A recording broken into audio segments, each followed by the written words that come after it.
Hello जी, hello. कैसी है public? उम्मीद करता हूं मालिक सब लोग बहुत बढ़िया रहेंगे। दोस्तों बहुत बहुत स्वागत है आप सभी प्यारे प्यारे बच्चों का आज के इस सेशन में।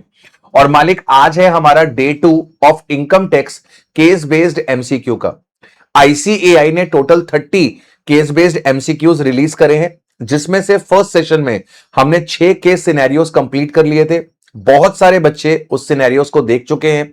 अगर आपने अभी तक नहीं देखा है तो प्लीज जाके देखिए। राइट, टोटल मैं 4 सेशंस लेने वाला हूं केस बेस्ड एमसीक्यूज के। एक हो चुका है, दूसरा आज का, 2 और सेशंस हमारे प्लान्ड है जो आपके पास आएंगे। राइट, तो मैं टीम से कहूंगा एक प्रॉपर प्लेलिस्ट बना दे केस बेस्ड एमसीक्यूज की। ओके, तो मालिक इसको आपको अच्छे से करना है। जैसे ही इनकम टैक्स कंप्लीट हो जाएगा मैं जीएसटी के जो केस सिनेरियोज हैं वो भी आपको करवा दूंगा, उसकी भी टेंशन आपको लेने की जरूरत नहीं है। ओके रिपोर्ट है सर? हाँ जी सर, ओके रिपोर्ट है। तो बिना समय गवाए हम लोग एक काम करते हैं, हमारा आज का सेशन स्टार्ट कर देते हैं मालिक। और केस सिनेरियो नंबर 7 से आज की हमारी जो गाड़ी है वो आगे बढ़ेगी।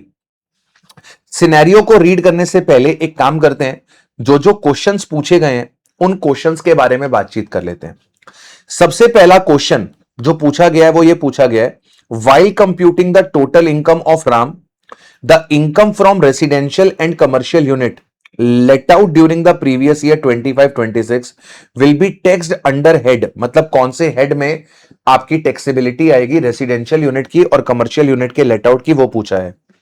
What would be the tax treatment of the vacant residential and commercial unit held as a SIT? अच्छा, जो आपके पास वेकेंट रेसिडेंशियल और कमर्शियल यूनिट्स पड़ी हुई हैं एज अ एसआईटी, उनका क्या होगा? अच्छा, इसके बाद सरकार कहती है what would be the full value of consideration in respect of sale of units to Mr. Gaurav for the purpose of computing profit and gains from the transfer of units. तो इन्होंने यूनिट्स बेची हैं गौरव को, उसका full value of consideration क्या रहेगा? इसके बाद पूछ रहा है, assume that ₹1 lakh was paid in cash by Mr Gaurav to Mr Ram on 1st November 25 instead by way of account pay draft. What would be the income chargeable under section 56(2)(10)? 56(2)(10) क्या है? Gift का सेक्शन है। आपको बताना है गौरव के हाथ में कितना गिफ्ट के प्रोविजंस टैक्सेबल होंगे। तो टोटल 4 क्वेश्चंस हैं। आइए केस सिनेरियो को रीड करते हैं और इन क्वेश्चंस को आंसर करने की कोशिश करते हैं। तो कह रहा है, Ram builder and developer is the sole proprietorship concern of Mr Ram. The main business of the concern is construction, development and sale of residential and commercial unit. तो सर राम का काम क्या है? राम कंस्ट्रक्शन कर रहा है, डेवलपमेंट कर रहा है और सेल कर रहा है रेसिडेंशियल और कमर्शियल यूनिट्स का। मतलब कि राम जो है वो रियल एस्टेट डेवलपर है। राम बिल्डर एंड डेवलपर्स ने डेवलप किया है एक project named Luxuria Haven which has both residential and commercial unit with its own fund। अपने पैसे से इसने लग्जूरिया हेवन नाम का एक प्रोजेक्ट बनाया है और इसे कंप्लीशन सर्टिफिकेट मिला है इस प्रोजेक्ट का 31 मार्च 25 को। अब आगे पढ़ने से पहले मैं आपको एक पॉइंट याद दिलाना चाहता हूं। हम लोगों ने एचपी वाले चैप्टर में पढ़ा था कि अगर आपके पास कोई बिल्डिंग है जो आपके पास as a stock in trade है, तो जिस ईयर में आपको कंप्लीशन सर्टिफिकेट मिला है, हमें कंप्लीशन सर्टिफिकेट मिला है 31 मार्च 25 को, यानी कि हमें कंप्लीशन सर्टिफिकेट मिला है 24-25 में। तो जिस ईयर में आपको कंप्लीशन सर्टिफिकेट मिला है उस ईयर के एंड से 2 साल तक, आपको क्या करना होता है? अपना ये स्टॉक इन ट्रेड बेचना होता है। 2 साल तक आपको अपना ये स्टॉक इन ट्रेड बेचना होता है और 2 साल तक आपके पास जो अनसोल्ड यूनिट्स हैं, 2 साल तक आपके पास जो अनसोल्ड यूनिट्स हैं उनकी एनएवी क्या रहती है सर? उनकी एनएवी निल रहती है। मतलब सरकार आपको 2 साल का समय देती है इनको बेचने के लिए, 2 साल तक इनकी एनएवी निल रहती है। और आफ्टर 2 इयर्स अगर आपके पास अनसोल्ड यूनिट्स रहेंगी तो उन्हें अपन क्या करेंगे सर? उन्हें अपन deem to be let out मान लेंगे। अगर आपके पास अनसोल्ड यूनिट्स रहेंगी 2 साल के बाद भी तो उसे हम लोग क्या मान लेंगे सर? उसे हम लोग deemed to be let out मान लेंगे। उसे हम लोग deem to be let out मान लेंगे। तो ये प्रोविजन निकल कर आता है। ठीक है, ओके। आगे क्या कहता है? कह रहा है राम ने majority of the residential units बेच दी हैं। Majority of the residential unit इन्होंने बेच दी हैं और कमर्शियल यूनिट्स भी बेच दी हैं इन्होंने 25-26 में, 25-26 में इन्होंने मेजॉरिटी बेच दिया है। लेकिन करीब करीब 30 रेसिडेंशियल यूनिट्स और 15 कमर्शियल यूनिट्स अभी भी स्टॉक इन ट्रेड में पड़ी हुई हैं 31 मार्च 26 तक। तो कोई दिक्कत नहीं है, 31 मार्च 27 तक का समय है इनके पास। 31 मार्च 27 तक अगर ये नहीं बिकती हैं तो कोई टेंशन नहीं है, इनका एनएवी नील ही रहने वाला है। आगे क्या कह रहा है? आगे क्या कह रहा है? ड्यूरिंग दिस पीरियड स्लंप आ गया है in the real estate sector. In order to earn some income from this unit, Ram ने इंसिडेंटली लेट आउट कर दिया है some of the units held as a stock in trade. अब मेरी बात ध्यान से सुनिएगा, मेरी बात ध्यान से सुनिएगा। एचपी वाला चैप्टर कहता है कि अगर आप किसी भी बिल्डिंग को किराए पर उठा रहे हो, अगर आप किसी भी बिल्डिंग को किराए पर उठा रहे हो, चाहे वो रेसिडेंशियल बिल्डिंग हो चाहे वो कमर्शियल बिल्डिंग हो, यहां से आपको जो भी रेंट आएगा वो रेंट आपके लिए एचपी की ही इनकम है। वो रेंट आपके लिए एचपी की ही इनकम है। और मान लो अगर आपका बिल्डिंग लेट आउट का बिजनेस है, अगर मान लो आपका बिल्डिंग लेट आउट का बिजनेस है, आप बिजनेस कर रहे हो, लेटिंग आउट करना आपका बिजनेस है, तो बिल्डिंग लेट आउट करना अगर आपका बिजनेस है और आप रेसिडेंशियल बिल्डिंग को लेट आउट करते हो, तो पीजीबीपी का सेक्शन नंबर 28 क्लियरली कहता है कि रेसिडेंशियल बिल्डिंग को लेट आउट करने का बिजनेस है, देन ऑल्सो वो इनकम पीजीबीपी हेड में नहीं आएगी, वो एचपी हेड में ही जाएगी। और अगर आप कमर्शियल बिल्डिंग का लेट आउट कर रहे हो और उस चीज का बिजनेस है, आपका बिजनेस है, तो वो कहां पर जाएगी? पीजीबीपी में जाएगी। अब आप मुझे बताओ, राम का क्या लेटिंग आउट करना बिजनेस है? राम ने जो लेटिंग आउट करी है, क्या वो लेटिंग आउट करना बिजनेस है? नहीं, राम ने इंसिडेंटली लेट आउट कर दिया। भाई फ्लैट खाली पड़े हुए हैं, यूनिट्स खाली पड़ी हुई हैं, कुछ कमाई हो जाएगी। धंधा नहीं है, धंधा तो इनको बेचने का है, धंधा तो इनको बेचने का है। तो हमने इनको इंसिडेंटली क्या किया है? लेट आउट किया, इंसिडेंटली लेट आउट किया। तो यहां से जो रेंटल इनकम आएगी, मतलब चाहे रेसिडेंशियल यूनिट को आप किराए पे उठाओ चाहे कमर्शियल यूनिट को आप किराए पे उठाओ, यहां पर आपके पास जो इनकम आएगी वो हमेशा हाउस प्रॉपर्टी हेड में ही आएगी। तो पहले वाले का तो आंसर मिल गया, पहले वाले का तो आंसर मिल गया कि ये आपके लिए क्या बनेगी? इनकम फ्रॉम हाउस प्रॉपर्टी बनेगी। दूसरे वाले का भी आंसर मिल गया, कह रहा है कि जो प्रॉपर्टीज वेकेंट है, जो प्रॉपर्टीज वेकेंट है उनका क्या होगा? सर ये आपके लिए स्टॉक इन ट्रेड है। जिस ईयर में आपको कंप्लीशन सर्टिफिकेट मिली है, जिस ईयर में आपको कंप्लीशन सर्टिफिकेट मिली है, उस ईयर के एंड से 2 साल तक, यानी कि 31 मार्च 27 तक अगर आपके पास यूनिट्स अनसोल्ड रहती हैं और वेकेंट रहती हैं, तो उनकी एनएवी नील ही निकलेगी, उनकी एनएवी नील ही निकलेगी।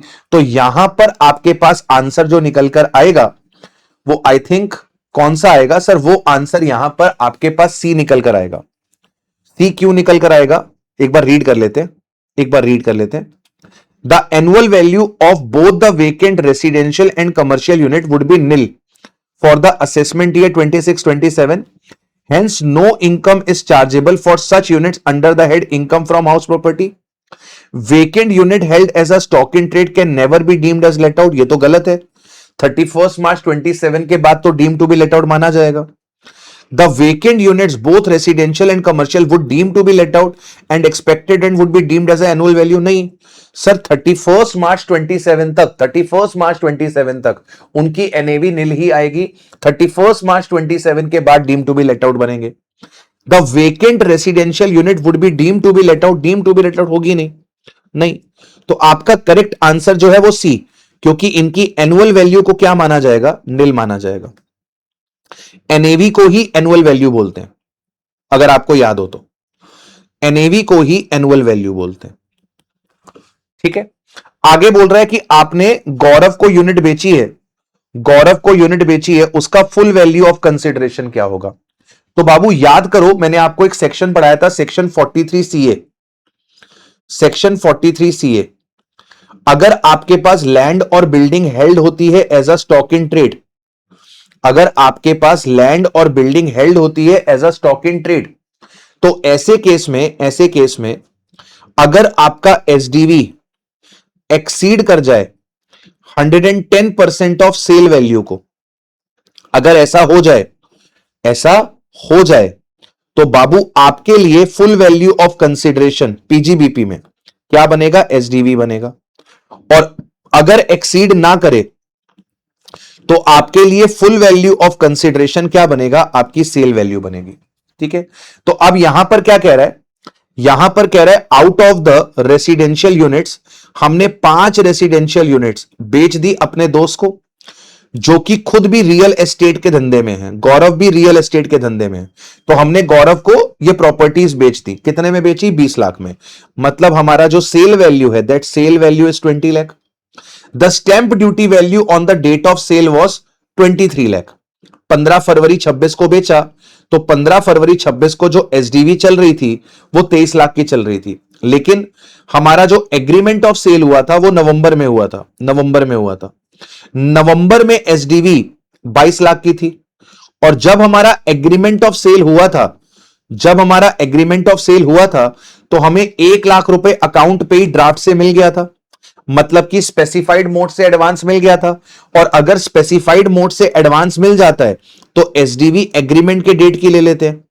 एसडीवी एग्रीमेंट के डेट की कितनी की है? 22 लाख की है। तो अब आपने क्या करना है? सेल वैल्यू का 110% निकालना है। सेल वैल्यू का 110% कितना हो गया? 22 लाख हो गया। अब आप मुझे देखकर बताओ, क्या आपकी एसडीवी आपके सेल वैल्यू के 110% से ज्यादा है?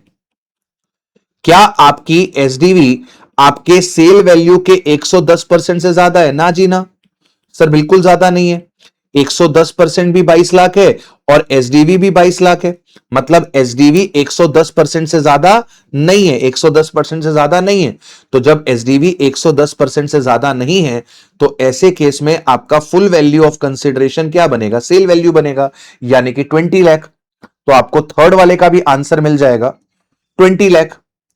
20 लाख 20 लाख इंटू 5, 5 यूनिट थी ना, 5 यूनिट थी, 20 लाख इंटू 5, 20 लाख इंटू 5। आपका करेक्ट आंसर क्या आ जाएगा? आपका करेक्ट आंसर ए निकल कर आ जाएगा। इसके बाद क्या कह रहा है? इसके बाद क्या कह रहा है? इसके बाद यहां पर पूछ रहा है एज्यूम गौरव ने 1 लाख रुपए कैश में दिया होता। गौरव ने 1 लाख रुपए कैश में दिया होता to Mr Ram on 1/11/25 instead by way of account pay bank draft. What would be the income chargeable under the section 56(2)(10) in the hands of Mr. गौरव? बाबू ध्यान से देखो, राम भी बिल्डर है, और गौरव भी बिल्डर है। तो राम ने इसको यूनिट्स बेची हैं, यूनिट सोल्ड करी हैं। तो जो यूनिट्स गौरव को बेची हैं, क्या वो गौरव के लिए स्टॉक इन ट्रेड है? जो यूनिट्स बेची हैं, क्या वो गौरव के लिए स्टॉक इन ट्रेड है? हां सर, वो यूनिट्स गौरव के लिए स्टॉक इन ट्रेड है। अब याद करो, मैंने आपको क्या बताया था कि गिफ्ट के प्रोविजन तभी एप्लीकेबल होते हैं जब रिसिपिएंट के लिए वो गिफ्ट कैपिटल असेट हो। अगर रिसिपिएंट के लिए गिफ्ट कैपिटल असेट नहीं है, तो गिफ्ट के प्रोविजन एप्लीकेबल नहीं होंगे। गौरव खुद बिल्डर है, तो गौरव ने जो यूनिट्स परचेस करी हैं वो उसके लिए एसआईटी है। और दोस्त, दुनिया गवाह है, जग गवाह है, ठीक है, जग गवाह है कि आप जो स्टॉक इन ट्रेड खरीदते हो वो तो सस्ते में ही खरीदते हो ना। स्टॉक तो सस्ते में खरीद के महंगे में बेच के प्रॉफिट कमाते हैं ना। वही प्रॉफिट तो पीजीबीपी में जाता है ना। जो शर्ट का व्यापारी होता है वो शर्ट सस्ते में लाता है, अपने कस्टमर को महंगे में बेचता है। जो टीवी का व्यापारी होता है टीवी सस्ते में लाता है, कस्टमर को महंगे में बेचता है, प्रॉफिट कमाता है। तो जो बिल्डर है वो लैंड और बिल्डिंग सस्ते में खरीदेगा और महंगे में बेचेगा, तो उसके लिए वो बिजनेस है, वहां पे गिफ्ट के प्रोविजन एप्लीकेबल नहीं होंगे। तो क्या यहां पे गिफ्ट एप्लीकेबल होगा? द आंसर इज नो, यहां पे गिफ्ट एप्लीकेबल नहीं होगा, क्योंकि सर रिसिपिएंट के लिए वो कैपिटल असेट नहीं है, रिसिपिएंट के लिए वो स्टॉक इन ट्रेड है। ठीक है, तो यहां पर देखिए लिखा है the provision of section 56(2)(10) are applicable to the SSC in case of a property which is capital asset of the SSC. Gaurav खुद रियल एस्टेट डेवलपर है, तो जो रेसिडेंशियल यूनिट उसने खरीदी है वो उसके लिए स्टॉक इन ट्रेड है, वो कैपिटल एसेट नहीं है। और जब वो कैपिटल एसेट नहीं है तो सेक्शन 56(2)(10) यानी कि गिफ्ट के प्रोविजन वहां पे एप्लीकेबल नहीं होवेंगे। ओके सर, चलिए let's move to the next scenario, scenario number 8। Scenario number 8 को रीड करने से पहले वापस से एक काम करते हैं, जल्दी से क्वेश्चंस देखते हैं कि क्वेश्चंस क्या कह रहे हैं। क्वेश्चन कह रहे हैं Which of the building's income is chargeable to tax under the head income from house property in the hands of Sonu. Sonu के हाथ में कौन सी बिल्डिंग एचपी हेड में आएगी, ठीक है। दूसरा question, which of the following payment और expenditure is allowable as deduction while computing the income under the head income from house property। कौन कौन सा खर्चा अलाउड होगा हाउस प्रॉपर्टी की इनकम निकालते वक्त, चेन्नई और कोची वाली, ठीक है। Under which head of income the amount receive from Raju would be chargeable to tax, ठीक है। अमाउंट रिसीव फ्रॉम राजू कौन से हेड में जाएगी। What is the amount chargeable to tax under the head house property, house property head में कितनी income जाएगी, ठीक है। चलिए 4 क्वेश्चन पूछे गए, एक बार पूरा क्वेश्चन ढंग से रीड कर लेते हैं कि क्या हो रहा है। For the assessment year 26-27 Sonu ने सबमिट करा है फॉलोइंग इंफॉर्मेशन। सोनू के पास बिल्डिंग है चेन्नई में, सोनू के पास बिल्डिंग है कोची में, 2 बिल्डिंगें हैं इसके पास। म्युनिसिपल वैल्यू बताई गई है, स्टैंडर्ड रेंट बताया गया, फेयर रेंट बताया गया, रेंट रिसीव बताया गया। मतलब दोनों प्रॉपर्टीज आपके पास क्या चल रही है सर दोनों प्रॉपर्टीज आपके पास लेट आउट चल रही है। दोनों प्रॉपर्टीज यहां पे आपके पास क्या चल रही है सर, लेट आउट चल रही है, ठीक है। इसके बाद आ रहा है municipal taxes paid by the tenant mister Ramu for the building at Chennai and paid by mister Sonu for the building at Kochi. तो ये 3,000 रुपए किसने पे करे हैं, टेनेंट ने पे करे हैं। टेनेंट अगर म्युनिसिपल टैक्सेस पे करता है तो इसका कोई डिडक्शन नहीं मिलता है। और सोनू ओनर है, सोनू ने अपने पास 4,000 रुपए पे करे हैं कोची वाले, तो वो उसको अलाउ होंगे। Repairs paid by the tenant mister Ramu for Chennai building and mister Sonu paid for Kochi building. देखो एचपी इनकम निकालने के लिए रिपेयर का खर्चा अलाउड नहीं होता, एचपी इनकम निकालने के लिए रिपेयर का खर्चा अलाउड नहीं होता। लैंड रेवेन्यू पेड इसका भी खर्चा आपको अलाउड नहीं होगा, इसके बाद इंश्योरेंस प्रीमियम पेड, इसका खर्चा भी आपको अलाउड नहीं होगा, ठीक है। ये सारे खर्चे आपको अलाउड नहीं होंगे। क्यों नहीं होंगे सर, गवर्नमेंट आपको 30% का स्टैंडर्ड डिडक्शन देती है, वो इन सब चीजों के लिए तो होता है। जो सरकार आपको 30% का स्टैंडर्ड डिडक्शन देती है वो इन सब चीजों के लिए होता है, ये एक्चुअल खर्चे आपको अलाउड नहीं होंगे। Interest on loan borrowed for the payment of municipal tax of the house property. देखो आपने म्युनिसिपल टैक्सेस को पे करने के लिए लोन लिया है, तो बाबू ये आपको अलाउड नहीं होगा। घर के रिपेयर, कंस्ट्रक्शन, परचेज, रिनोवेशन के लिए लेते तो अलाउड कर देते, म्युनिसिपल टैक्सेस को पे करने के लिए करा है तो आपको मालिक ये खर्चा अलाउड नहीं होगा। इसके बाद कहता है नेचर ऑफ ऑक्यूपेशन, आपने इसे लेट आउट करा हुआ है रेसिडेंस के लिए, आपने इसे लेट आउट करा हुआ है बिजनेस के लिए, कोई फर्क नहीं पड़ता। मैंने अभी ऊपर आपको समझाया था कि अगर आप अपने पास बिल्डिंग को किराए पर देते हो, चाहे रेसिडेंशियल है चाहे कमर्शियल है, जो भी रेंट आएगा वो एचपी इनकम है, वो आपके पास कौन सी इनकम है, एचपी इनकम है, ठीक है। तो it doesn't make any difference कि आपने इसे रेसिडेंस के लिए दिया है कि किसके लिए दिया है। Date of completion of construction आपको बता रखा है अप्रैल 96 और जुलाई 2008। नीचे क्या कह रहा है, Sonu is constructing one more building, एक और बिल्डिंग बना रहे हैं, constructing one more building in Mumbai during the previous year. Raju इसके फिल्म डायरेक्टर हैं, took on rent, Raju a film director took on rent the building under construction building किराए पर ले लिए और 5,000 रुपए महीना फिल्म की शूटिंग के लिए दिया है।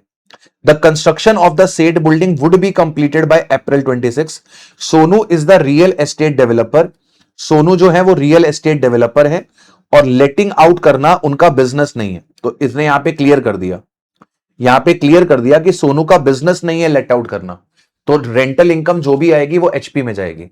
अगर सोनू का बिजनेस होता रेंट पे देने का, तो रेसिडेंशियल बिल्डिंग एचपी में आती, कमर्शियल बिल्डिंग पीजीबीपी में जाती। लेकिन अगर बिजनेस नहीं है, अगर बिजनेस नहीं है, तो चाहे कमर्शियल बिल्डिंग हो चाहे रेसिडेंशियल बिल्डिंग हो, दोनों अपने पास कहां पर आएंगी सर? दोनों अपने पास एचपी हेड में ही आएंगी। तो क्वेश्चन का पहला सवाल क्या था? Which of the building income is chargeable to tax under the head house property in the hands of Sonu? दोनों, चेन्नई वाली बिल्डिंग भी और कोची वाली बिल्डिंग भी, चेन्नई वाली बिल्डिंग भी और कोची वाली बिल्डिंग भी, दोनों बिल्डिंग अपने पास यहीं पे आ जाएंगी। Which of the following payments और expenditure, which of the following payments and expenditure is allowable as deduction while computing the income under the head house property in respect of building at Chennai and Kochi? कौन सा खर्चा allowed होगा, कौन सा खर्चा allowed होगा? तो मुझे केवल एक ही खर्चा अलाउड होता हुआ दिख रहा है, जो municipal taxes paid bye owner है इन रिस्पेक्ट ऑफ कोची। मुझे एक ही खर्चा अलाउड होते हुए दिख रहा है, ठीक है। Municipal taxes paid by Sonu and Ramu नहीं, municipal taxes land revenue insurance premium नहीं, only the municipal tax paid by Sonu. मुझे सी वाला आंसर सही लग रहा है, मुझे सी वाला आंसर सही लग रहा है। जो म्युनिसिपल टैक्सेस ओनर ने दिए, ओनर कौन था? सोनू। सोनू ने जो दिए हैं वही अलाउड हो रहे हैं, बाकी सब देखो, बाकी सब अपने पास क्या हो रहे हैं? बाकी सब अपने पास डिसअलाउड हो रहे हैं। बाकी सब अपने पास क्या हो रहे हैं सर? बाकी सब अपने पास डिसअलाउड हो रहे हैं। इसके बाद क्या कह रहा है? इसके बाद क्या कह रहा है? Under which head, under which head of income, under which head of income amount receive from Raju would be chargeable to tax? Sir यहां पर देखो, ये अंडर कंस्ट्रक्शन बिल्डिंग थी, अंडर कंस्ट्रक्शन बिल्डिंग से होने वाली इनकम एचपी हेड में नहीं जा सकती। अंडर कंस्ट्रक्शन वाली बिल्डिंग से होने वाली इनकम एचपी हेड में नहीं जा सकती। ये इनकम कहां पर जाएगी सर? ये इनकम जाएगी under the head other sources में। ये इनकम कहां जाएगी? Under the head other sources में जाएगी। तो अंडर कंस्ट्रक्शन बिल्डिंग से जो इनकम हो रही है वो अपने पास आप कहां पर लेके जाओगे सर? वो आप अपने पास अदर सोर्सेस में लेके जाओगे। इसके बाद क्या कह रहा है सर? इसके बाद वो आपसे कह रहा है what is the amount chargeable to tax under the head HP? HP में क्या जाएगा? एचपी में क्या जाएगा? तो कर लेते हैं सर, एचपी में क्या जाएगा। चेन्नई वाली बिल्डिंग की बात यहां पे कर लेते हैं। म्युनिसिपल वैल्यू 35,000 की है, फेयर रेंट 31,000 का है। म्युनिसिपल वैल्यू और fair rent whichever is higher, municipal value. Municipal value और standard rent whichever is lower, municipal value. तो आपका एक्सपेक्टेड रेंट आ रहा है यहां पे 35,000 का, और आपका एक्चुअल रेंट कितने का है? 38,000 का। तो आपका जीएवी बन जाएगा दोनों में जो भी हायर है 38,000, 38,000। म्युनिसिपल टैक्सेस टेनेंट ने दिए हैं, अलाउड नहीं होंगे। तो आपके पास एनएवी कितने का आ जाएगा सर? एनएवी आ जाएगा 38,000। इंटरेस्ट ऑन कैपिटल बोरोड यहां पे है नहीं, 30% का स्टैंडर्ड डिडक्शन मिलेगा। तो 38 माइनस 30%, 26,600। अगर मैं कोची वाली बिल्डिंग की बात करता हूं, तो कोची में 80 और 82 विच एवर इज हायर, 82, 82 और 70 विच एवर इज लोअर, 70। तो expected rent is 70, expected rent is 70, actual rent is 68। दोनों में जो भी अपने पास हायर है वो जीएवी बन जाएगा। तो जीएवी आ जाएगा 70। कोची वाले का म्युनिसिपल टैक्स ओनर ने पे किया है तो वो अलाउड हो जाएगा। एनएवी कितने की आ जाएगी सर? एनएवी आ जाएगी 66।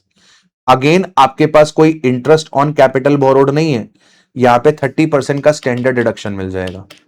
तो यहां पर आ जाएगा 46,200, 46,200। तो कोची वाले का 46,200 और चेन्नई वाले का 26,600। इन दोनों को जोड़ दोगे तो आपके पास 72,800 आएगा। दोनों को जोड़ दोगे तो 72,800 आएगा, यानी कि फोर्थ का A will be the right answer, fourth का A will be the right answer. Clear है सर? इसी के साथ हमारा ये दूसरा वाला केस भी खत्म हो गया है मालिक, खत्म हो गया है। चलिए आगे बढ़ते हैं और बात करते हैं अगले केस सिनेरियो की, केस सिनेरियो नंबर 9। अगले सिनेरियो की बात करते हैं, केस सिनेरियो नंबर 9। और पहला काम क्या करेंगे, वापस से हम लोग एक बार क्वेश्चंस देख लेते हैं कि क्या क्या मांगा गया है। आपसे एनएवी मांगी गई है फॉर द ईच हाउस। तो आपके पास काफी सारे घर होंगे, हर घर की एनएवी मांगी गई है। पूछ रहा है कितना इनकम और लॉस आएगा under the head house property. House property की इनकम पूछ रहा है। कितना लॉस आप कैरी फॉरवर्ड कर सकते हो हाउस प्रॉपर्टी का, इसके बारे में पूछ रहा है। What amount of capital gain is chargeable to tax, capital gain के बारे में पूछ रहा है। What would be the gross total income, gross total income के बारे में भी पूछ रहा है। तो बेसिकली आपके पास एचपी की इनकम है, कैपिटल गेन की इनकम है और जीटीआई, तीन चीजें वो आपसे पूछ रहा है। एचपी की इनकम, कैपिटल गेन की इनकम और जीटीआई, मेन चीजें वो तीन आपसे पूछ रहा है। इन तीनों को अगर आप सॉल्व कर लोगे काम हो जाएगा। ठीक है, चलिए क्या कह रहा है। कह रहा है गणेशा जो है वो एक सैलरीड पर्सन है और इनके पास तीन घर है। ठीक है, एक घर ठाणे महाराष्ट्र में है, एक घर जयपुर राजस्थान में है और एक घर रतलाम मध्य प्रदेश में है। तीन घर है। डिटेल्स ऑफ द फ्लैट्स और the houses are as follows, घरों की डिटेल दी जा रही है। जो आपका ठाणे वाला फ्लैट है, ठाणे वाला फ्लैट है 3 BHK फ्लैट है जो कि आपने परचेज किया था अप्रैल 2001 में 90 लाख रुपीस का। आफ्टरवर्ड आपने इस पे इंटीरियर का काम कराया था 2006 में 15 लाख रुपए का। गणेश ने took loan of rupees 65 lakh for the purchase of this flat in 2001 and the loan is fully settled in 2021, मतलब लोन आप रीपे कर चुके हो। ठीक है, ओके। तो ठाणे वाले फ्लैट की इन्होंने परचेज बता दी है कि परचेज 90 लाख रुपए की है, इंटीरियर का काम करवाया है तो ये कॉस्ट ऑफ इंप्रूवमेंट हो गया। ठीक है, लोन लिया था, लोन रीपे हो चुका है। आगे क्या कह रहा है। जयपुर वाले घर के लिए कह रहा है कि जुलाई 19 में परचेज किया था 62 लाख रुपीस का, इंटीरियर का काम कराया था सितंबर में 10 लाख रुपए का। इसके बाद क्या बोल रहा है सर, इसके बाद कह रहा है कि 15 लाख रुपए का लोन लिया था जून 2019 में। As per the interest certificate he repaid 12,500 and 43,500 towards the principal and interest.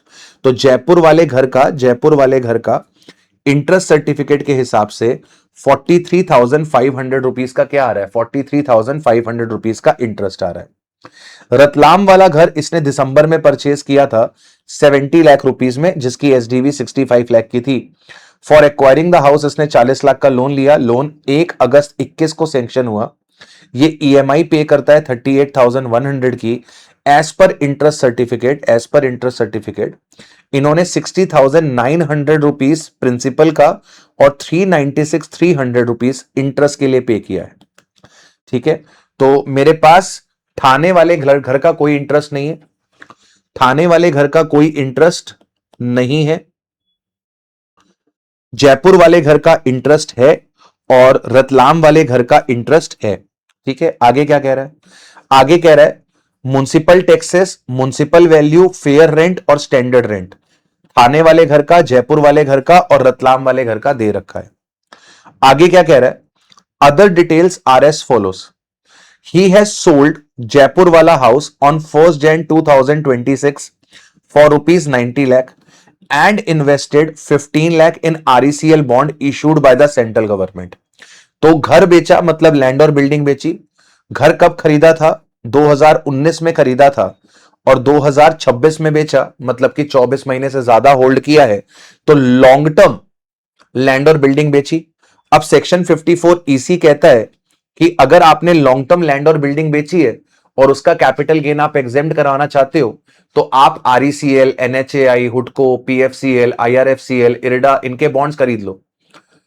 50 lakh रुपए तक मैं आपको एग्जेम्पशन दे दूंगा, लेकिन एक कंडीशन लगाता है 54 EC कि आपको जो बॉन्ड्स खरीदने होते हैं वो आपको 6 महीने के अंदर खरीदने होते हैं from the date of transfer. तो आपका ट्रांसफर 1 जनवरी को हुआ, तो 6 महीने 1 जुलाई को पूरे हो जाते हैं। आपने 10 अगस्त को RECL के बॉन्ड्स परचेज करे, तो क्या आपको 54 EC में कोई एग्जेम्पशन मिलेगी? सर आपको 54 EC में कोई एग्जेम्पशन नहीं मिलेगी, क्योंकि आपने बॉन्ड्स में जो पैसा लगाया है वो 6 महीने के बाद लगाया है।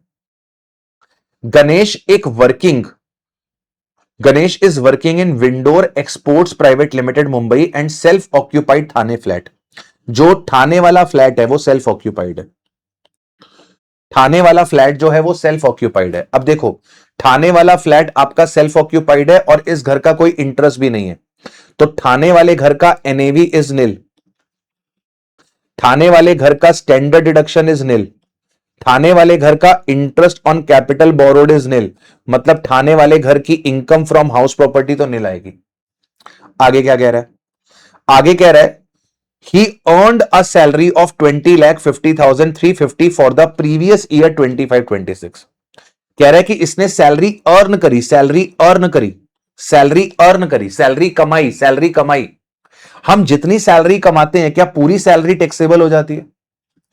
हम जितनी सैलरी कमाते हैं क्या पूरी सैलरी टैक्सेबल हो जाती है? नहीं सर, हमारी जो सैलरी टैक्सेबल होगी वो स्टैंडर्ड डिडक्शन माइनस करने के बाद होगी। अभी मुझे नहीं पता कि इसने ओल्ड रिजीम लिया है कि न्यू रिजीम लिया है, अकॉर्डिंगली इसमें से हम डिसाइड कर लेंगे। पढ़ लू क्या नीचे? Ganesha wants to exercise the option to shift out of the default regime. लो जी, गणेशा डिफॉल्ट रिजीम छोड़ना चाहता है, शिफ्ट आउट करना चाहता है, शिफ्ट आउट करना चाहता है। तो इसका मतलब आपने 22,50,350 की सैलरी कमाई है, तो पूरी सैलरी टैक्सेबल नहीं होती, इसमें से 50,000 रुपए का आपको स्टैंडर्ड डिडक्शन भी मिलेगा। आगे क्या कह रहा है? कह रहा है इसके पास कोई अदर इनकम नहीं है फ्रॉम एनी सोर्स, इसने रतलाम वाला घर किराए पर दिया है फाइनेंशियल ईयर 25-26 में प्रताप को on a monthly rent of 8,500। तो रतलाम वाला घर आपका लेट आउट है, रतलाम वाला घर आपका लेट आउट है, तो रतलाम वाले घर का आप मुझे एक्सपेक्टेड रेंट बताओ कितना होगा? रतलाम वाले घर का आप मुझे एक्सपेक्टेड रेंट बताओ, रतलाम वाले घर का एक्सपेक्टेड रेंट क्या होगा? सर आपको यहां पे म्युनिसिपल वैल्यू दे रखी है 7,200, फेयर रेंट दे रखा है 75, तो 72-75 whichever is higher 75, 75-73 whichever is lower 73।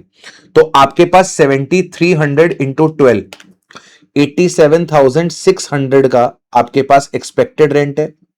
Actual rent आपके पास कितना आ रहा है? 8,500 रुपीज पर मंथ। तो 8,500 इंटू 12 1,02,000। आपका जीएवी क्या हो गया? आपका जीएवी हो गया 1,02,000। म्युनिसिपल टैक्सेस आपने पे करे हैं 6,909। आपका एनएवी कितने का हो गया? एनएवी हो गया 95091। एनएवी हो गया 95091।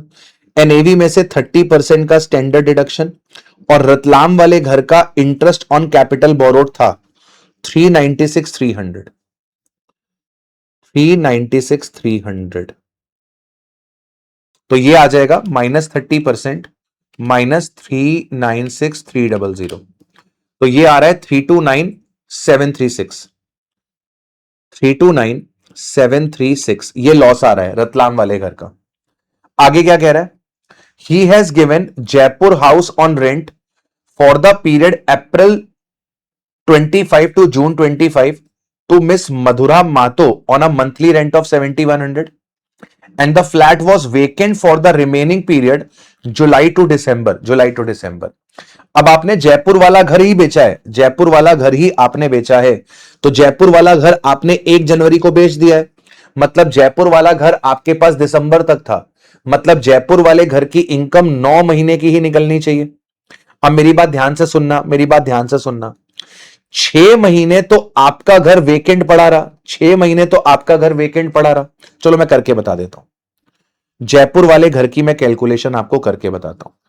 तो जयपुर वाला घर, जयपुर वाला घर, जयपुर वाला घर आपके पास 3 महीने लेट आउट है और 6 महीने ये आपके पास सेल्फ ऑक्यूपाइड है। जयपुर वाले घर में इनकम 9 महीने की ही निकलेगी।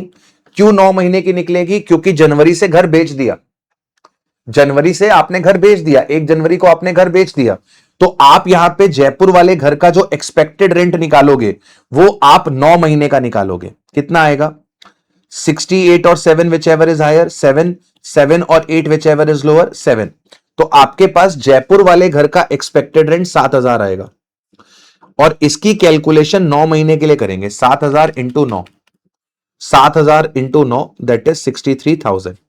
इसके बाद आपने इसे लेट आउट कितने में किया हुआ है? आपने इसे लेट आउट करा हुआ है 7,100 में, 7,100 में। तो आपका जो एक्चुअल रेंट आएगा वो लेट आउट पीरियड का आएगा 7,100 into 3 that will be 21,300। That will be 21,300। अब आप देखो आपका एक्चुअल रेंट आपके एक्सपेक्टेड रेंट से कम है, क्या वैकेंसी की वजह से कम है? अगर कोई वैकेंसी ना होती, अगर कोई वैकेंसी ना होती तो एक्चुअल रेंट कितना होता? सर अगर वैकेंसी ना होती तो एक्चुअल रेंट होता 7100 इंटू 9, यानी कि 63,900, यानी कि 63,900। मतलब अगर वैकेंसी ना होती तो आपका एक्चुअल रेंट आपके एक्सपेक्टेड रेंट से ज्यादा होता। देयरफॉर मैं कह सकता हूं कि आज मेरा एक्चुअल रेंट एक्सपेक्टेड रेंट से कम है बिकॉज ऑफ वैकेंसी। ये एक्चुअल रेंट जो है वो कम है बिकॉज ऑफ वैकेंसी। अगर वैकेंसी की वजह से कम है तो मेरा जीएवी क्या बन जाएगा? सर जीएवी एक्चुअल रेंट ही बन जाएगा, मेरा जीएवी एक्चुअल रेंट ही बन जाएगा। तो जीएवी मेरा 21,300 आ गया। माइनस करेंगे म्युनिसिपल टैक्सेस।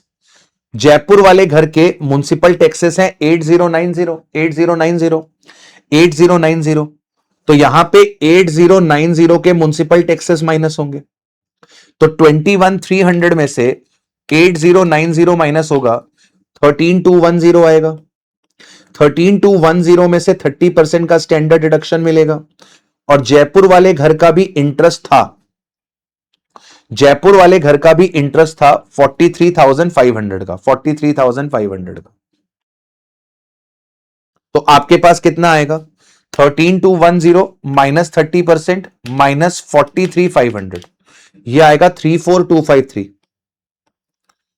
34,253 का लॉस। लॉस तो जयपुर वाले घर में लॉस आ रहा है, जयपुर वाले घर में लॉस आ रहा है।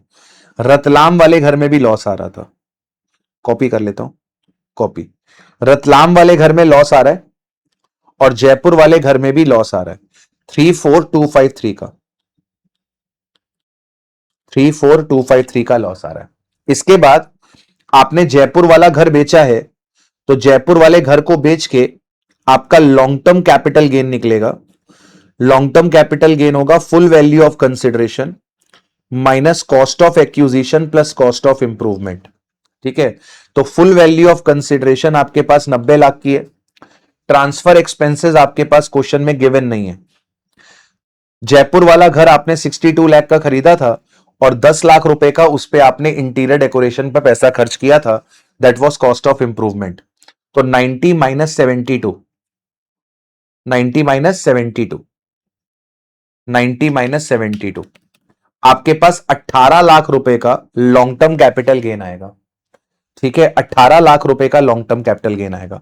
हमने सारी चीजें सॉल्व कर ली हैं। अब आपको बताना है एनएवी कितनी आ रही है ईच हाउस की। तो ठाणे वाले घर की नील आ रही थी, जयपुर वाले की 13,210 आ रही है और रतलाम वाले की 95,091 आ रही है। तो आपके पास राइट आंसर जो है वो है ए। आपको बताना है कितना इनकम और लॉस आएगा। तो इनकम और लॉस आप यहां पर निकाल चुके हो हाउस प्रॉपर्टी का। यहां पे लॉस निकल कर आ रहा है, लॉस निकल कर आ रहा है 329,736 प्लस 34,253। आपके पास लॉस आ रहा है 3,63,989 का। लॉस आ रहा है 3,63,989 का। तीनों घर का मिला के आपके पास लॉस आ रहा है। कह रहा है how much amount will be carried forward as a loss from the house property. अब मेरी बात सुनो, आपके पास सैलरी इनकम आ रही है, सैलरी इनकम आ रही है आपके पास, सैलरी इनकम आ रही है 22,350, 22,350, 22,350। स्टैंडर्ड डिडक्शन माइनस करने के बाद 22,350। अब एचपी में लॉस आ रहा है 3,63,989 का। तो आपको पता है कि आप जो एचपी का लॉस सेट ऑफ कर सकते हो वो मैक्सिमम 2 लाख का ही कर सकते हो। तो जो बाकी बचा आपका लॉस 163,989, उसे आप क्या कर सकते हो? कैरी फॉरवर्ड कर सकते हो। जो बाकी का लॉस आपका बचा 163, 163, 163, एक सेकंड रुकना। जो आपका बाकी का लॉस बचा है 163,989, वो आप कैरी फॉरवर्ड कर लोगे। और आपके पास लॉन्ग टर्म कैपिटल गेन कितने का आ रहा था? 18 लाख रुपए का आ रहा था। क्योंकि क्वेश्चन में अगला पार्ट क्या है? GTI, GTI. ठीक है, अच्छा यहां पे पूछा है कैपिटल गेन कितना आएगा, तो कैपिटल गेन आपके पास long term capital gain 18 lakh रुपए का आएगा। लॉन्ग टर्म कैपिटल गेन आपके पास 18 लाख रुपए का आएगा। एंड फिर आपसे जीटीआई पूछिए कि जीटीआई कितनी आएगी, तो इसको आप प्लस कर लो, 22,350 माइनस 2 लाख प्लस 18 लाख, तो जीटीआई आनी चाहिए 38,350। जीटीआई आनी चाहिए 38,350। चेक कर लीजिए ऑप्शन में है क्या, तो सर ये ऑप्शन में है 38,350, 38,350, राइट। चलिए इसी के साथ हमारी अगली केस सिनेरियो भी निपट गई और अब बढ़ते हैं आगे केस सिनेरियो नंबर 10 पे। छुट्टू सा प्यारा सा क्वेश्चन है ये आपका, छुट्टू सा प्यारा सा question. Case scenario number 10, case scenario number 10, case scenario number 10, ठीक है। केस सिनेरियो नंबर 10, इसको रीड करें उससे पहले, what would be the amount of depreciation allowable in respect of plant and machinery 15%? What would be the WDV of the plant and machinery on 1st April 26? मतलब अगले साल की opening WDV पूछ रहा है। What would be the WDV of the office building superstructure constructed on the leased land as on 1st April 26? मतलब अगले साल की ओपनिंग WDV पूछ रहा है। तो आपकी प्लांट एंड मशीनरी की अगले साल की ओपनिंग WDV पूछ रहा है और आपके सुपर स्ट्रक्चर की ओपनिंग WDV पूछ रहा है। तो यहां पर आपको बता रहा है एक लक्स एंटरप्राइज है, प्रोप्राइटरशिप है, Lucifer morning star are resident individual in Maharashtra engage in the business of printing and publishing. Printing and publishing के धंधे में है, प्रिंटिंग एंड पब्लिशिंग के धंधे में है और इन्होंने ऑप्ट आउट कर लिया है default regime. Printing and publishing के धंधे में है। ध्यान दीजिएगा, याद करिएगा, जब मैंने आपको एडिशनल डेप्रिसिएशन बताया था तो मैंने आपको बताया था कि एडिशनल डेप्रिसिएशन किसको मिलता है, उस असेसी को मिलता है जो मैन्युफैक्चरिंग में एंगेज्ड है।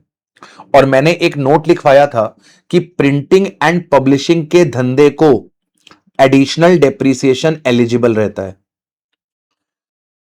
प्रिंटिंग एंड स्टेशनरी के धंधे को एडिशनल डेप्रिसिएशन क्या रहता है, एलिजिबल रहता है, ठीक है। क्या कह रहा है, the following details pertain to the assets of the business. आपके पास ऑफिस बिल्डिंग है, सितंबर 25 में खरीदी है और पुट टू यूज करी है दिसंबर 25 में। तो यहां पर अगर आप ध्यान से देखें तो पुट टू यूज का पीरियड 180 डेज से कम का है। तो यहां पर आपको क्या मिलेगा, हाफ रेट ऑफ डेप्रिसिएशन मिलेगा। नॉर्मली बिल्डिंग के ऊपर 10% का डेप्रिसिएशन मिलता है, तो 10% का अगर आप आधा कर दोगे तो यहां पर आपको जो डेप्रिसिएशन मिलेगा वो 5% मिलेगा।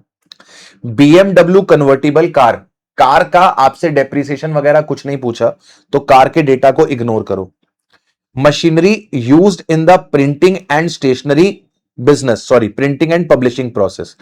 प्रिंटिंग एंड पब्लिशिंग प्रोसेस में मशीन आपने खरीदी है, 25/9/25 को खरीदी है, 15 अक्टूबर 25 को आपने पुट टू यूज करी है, मतलब पुट टू यूज का पीरियड 180 डेज से कम का है, 9,12,500। आपके पास WDV of the plant and machinery आ रही है 1 अप्रैल 25 को 1,45,00,000 की। Based on the facts of the case scenario above choose the most appropriate answer. तो कुछ नहीं करना है, आपको बस 2 ब्लॉक बनाने हैं।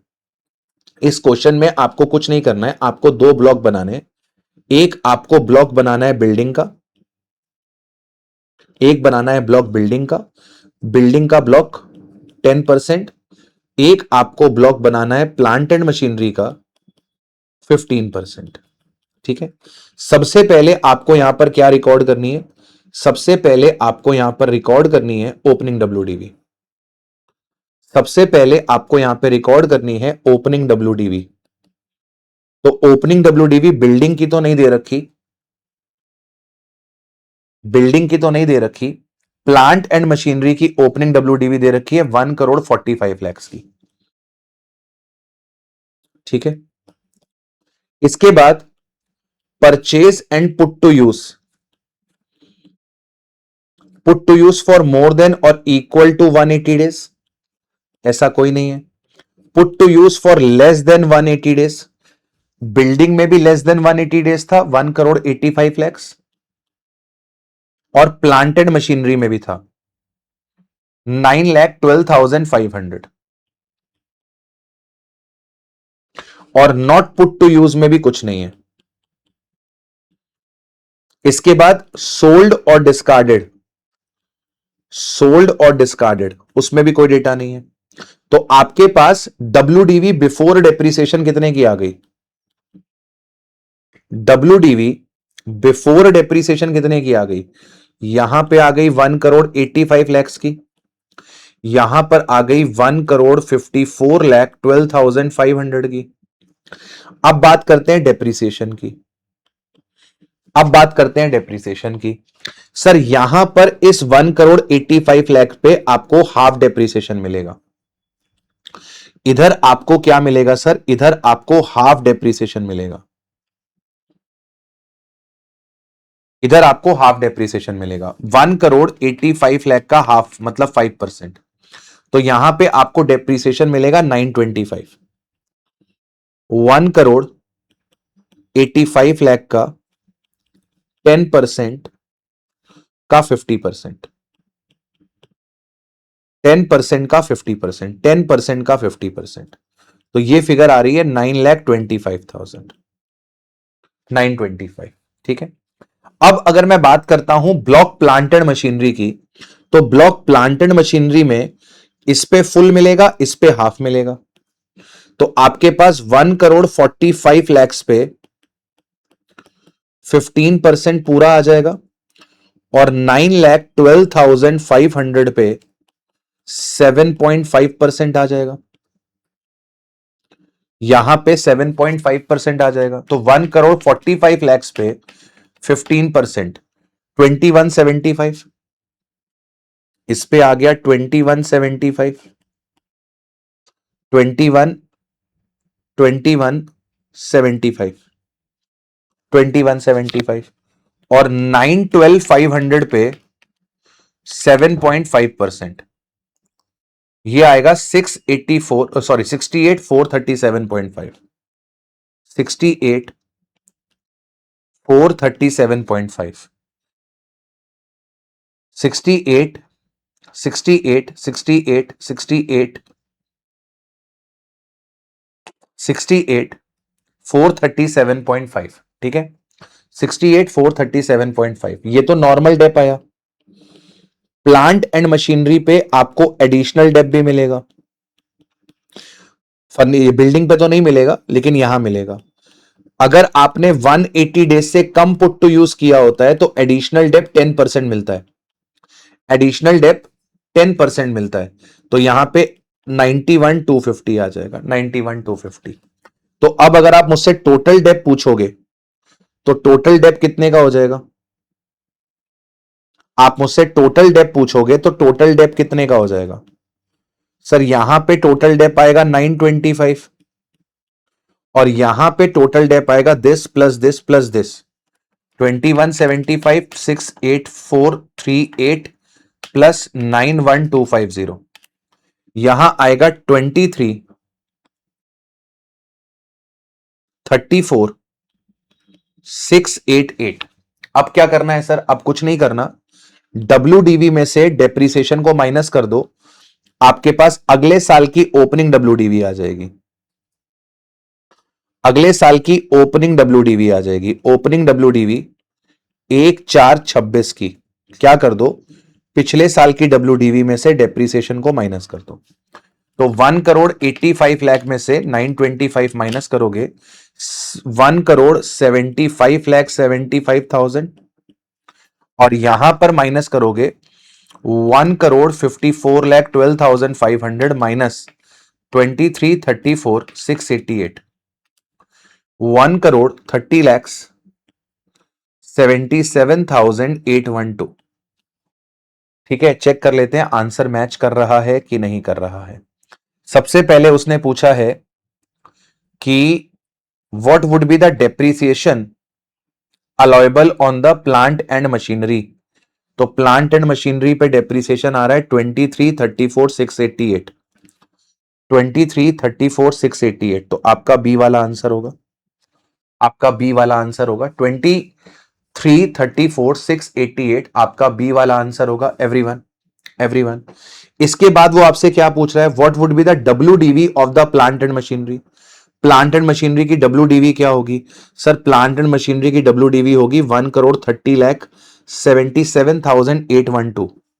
1,30,77,812 ये होगी। इसके बाद आपसे पूछा गया है ऑफिस बिल्डिंग की WDV क्या होगी 1 अप्रैल को। तो ऑफिस बिल्डिंग की WDV होगी 1,75,75,000। 1,75,75,000। ठीक है, ये आपके पास आंसर निकल कर आएगा, आप चेक कर सकते हो। यहां पे आ रहा है 23,34,688, यहां पे ऑप्शन सी एंड यहां पे भी ऑप्शन सी। Right everyone. चलिए बढ़ते हैं आगे और बात करते हैं केस सिनेरियो नंबर 11 की। चलिए मालिक, क्वेश्चन नंबर 11 की बात कर रहे हैं। मिस्टर एक्स हैं, इन्होंने सेटअप करा है manufacturing unit in Chittor Andhra Pradesh on 1 April 24। Manufacturing unit, ठीक है। During the previous year 24-25 and 25-26 x has purchase the following assets. तो 24-25 की परचेज और 25-26 की परचेज, 2 साल की परचेज दे रखी है, ठीक है। Date of put to use asset और वो सब बता रखा है। फिर कह रहा है कि इन्होंने प्रोफेशनल फीस पे करी है, प्रोफेशनल फीस पे करी है ए को, बी को और सी को कितने कितने की 55,000 ईच की।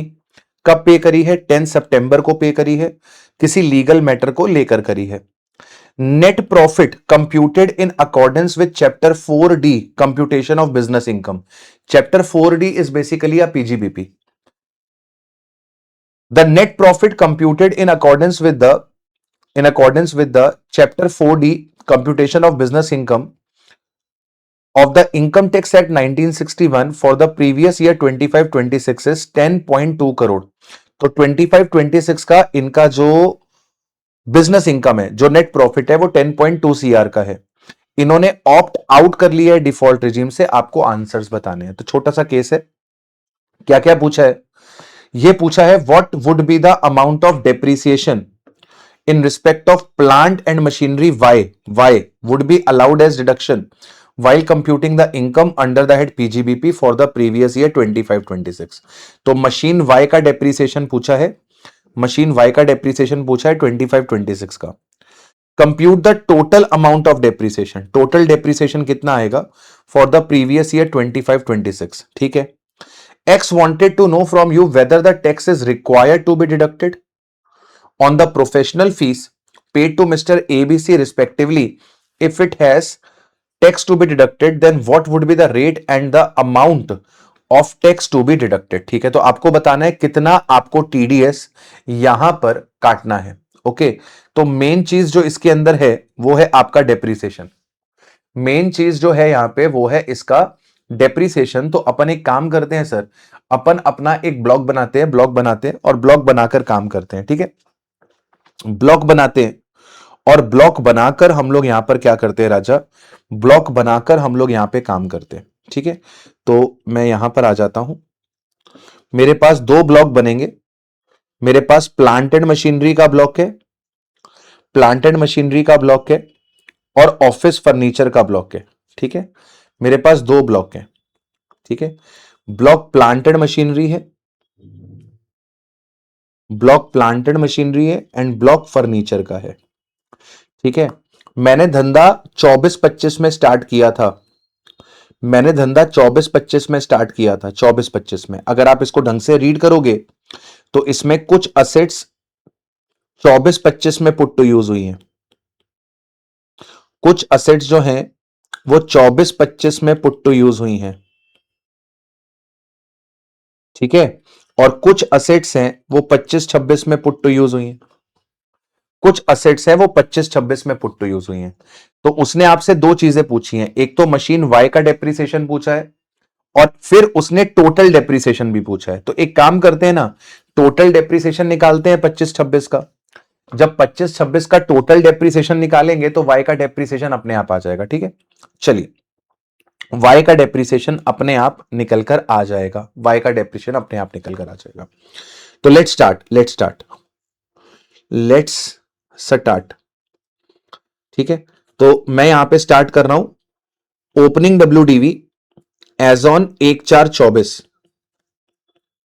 1/4/24, 1/4/24 को मेरे पास कोई ओपनिंग WDV नहीं है क्योंकि धंधा 24-25 को ही स्टार्ट हुआ था। इसमें ऐड करेंगे purchase and put to use, purchase and put to use. तो अब अगर ध्यान से देखो तो मशीन एक्स 24-25 में खरीदी गई है, 7 जून को पुट टू यूज हो गई है। पुट टू यूज का पीरियड 180 डेज से ज्यादा का है। पुट टू यूज का पीरियड 180 डेज से ज्यादा का है, तो 180 डेज से ज्यादा है। ये हमने एक्स को यहां पे पुट टू यूज किया है और एक्स की वैल्यू है 1475,340, 1475,340। ठीक है, इसके बाद फर्नीचर हमने खरीदा है, फर्नीचर खरीदा है 25 जुलाई को पुट टू यूज कर दिया है, मतलब 3 अक्टूबर तक पुट टू यूज हो जाता है, तो 180 डेज से ज्यादा हो जाते हैं। 765,400, 765,400। इसके बाद लेस देन 180 डेज में, लेस देन 180 डेज में आपके पास मशीन वाई है 5 लाख रुपए की, 24-25 में पुट टू यूज हुई है, 5 लाख रुपए की, 5 लाख रुपए की। ठीक है, 5 लाख रुपए की, 5 लाख रुपए की। ठीक है, ओके।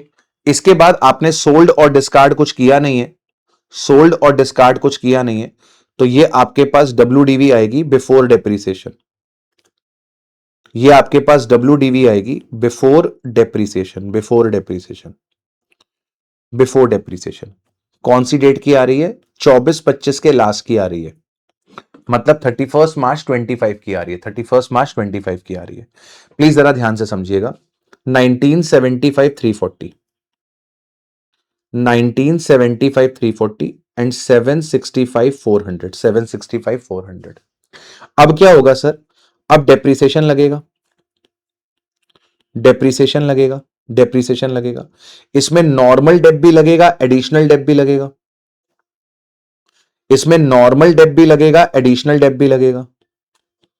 तो नॉर्मल की बात करूं, नॉर्मल की बात करूं, नॉर्मल की बात करूं तो एक्स पे हमें फुल डेप्रीसिएशन मिलेगा क्योंकि put to use more than 180 days का है।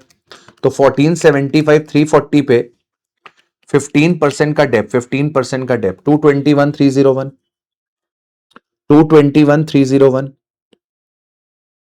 221,301। और वाई पे आपको आधा मिलेगा, वाई पे आपको आधा मिलेगा क्योंकि put to use less than 180 days है। और यहां पे फर्नीचर पे 10% मिल जाएगा, पूरा पूरा 76,540। ठीक है, अब बात करते हैं एडिशनल डेप की, क्योंकि मैन्युफैक्चरिंग यूनिट है और हमने ओल्ड रिजीम ऑप्ट करी है। ठीक है, तो एक्स पे हमने 180 डेज से ज्यादा पुट टू यूज किया है, तो यहां पे 20% मिलेगा एडिशनल डेप। 1475,340 का 20%, 295,068, 295,068, 295,068,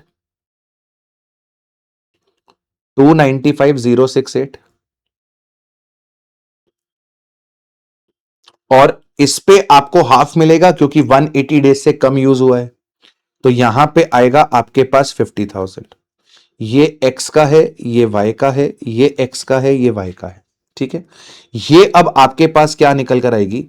ये अब आपके पास निकल कर आएगी WDV 1/4/26 की, सॉरी 1/4/25 की, WDV 1/4/25 की। 1975,340 माइनस 221,301 माइनस 37,500 माइनस 295,068 माइनस 50,000, 1371,471। ये ओपनिंग WDV है, 1371,471। 765,400 माइनस 10%, तो ये आ जाएगा 688,860, 688,860। अब वापस से आपने यहां पे purchase and put to use किया है। आपने जेड को 180 डेज से ज्यादा पुट टू यूज किया है, 8 लाख रुपए, मोर देन 180 डेज 8 लाख रुपए। यहां पर कुछ नहीं है, यहां पर कुछ नहीं है, सोल्ड आपने कुछ किया नहीं है, सोल्ड आपने कुछ किया नहीं है। ये आपके पास WDV आ जाएगी बिफोर डेप्रीसिएशन। तो यहां पर आ जाएगी 2171 471, यहां आ जाएगी 688,860, 688,860। अब फिर से डेप्रीसिएशन लगाएंगे। डेप्रीसिएशन में पहले नॉर्मल डेप्रीसिएशन की बात करते हैं। अब यहां पर आपके पास 180 डेज से कम वाली कोई एसेट नहीं है, तो इस पूरे पे फुल डेप्रीसिएशन मिलेगा। 2171 471 पे 15%, तो ये आएगा आपके पास 325,721, 325,721। ठीक है, इस पे हाफ कुछ नहीं है, इस पे हाफ कुछ नहीं है, और इस पे 10% का फुल आएगा 68,886। अब जरा एडिशनल डेप ध्यान से देखना, एडिशनल डेप ध्यान से देखना। एडिशनल डेप आपको वाई पे भी मिलेगा और जेड पे भी मिलेगा। वाई आपने पिछले साल खरीदी थी, वाई आपने पिछले साल खरीदी थी 24-25 में, और 24-25 में आपने उसे 180 डेज से कम यूज किया था, तो 24-25 में जो आपको एडिशनल डेप्रीसिएशन मिला था वो आधा मिला था, 10%। बचा हुआ 10% इस साल मिलेगा, बचा हुआ 10% इस साल मिलेगा।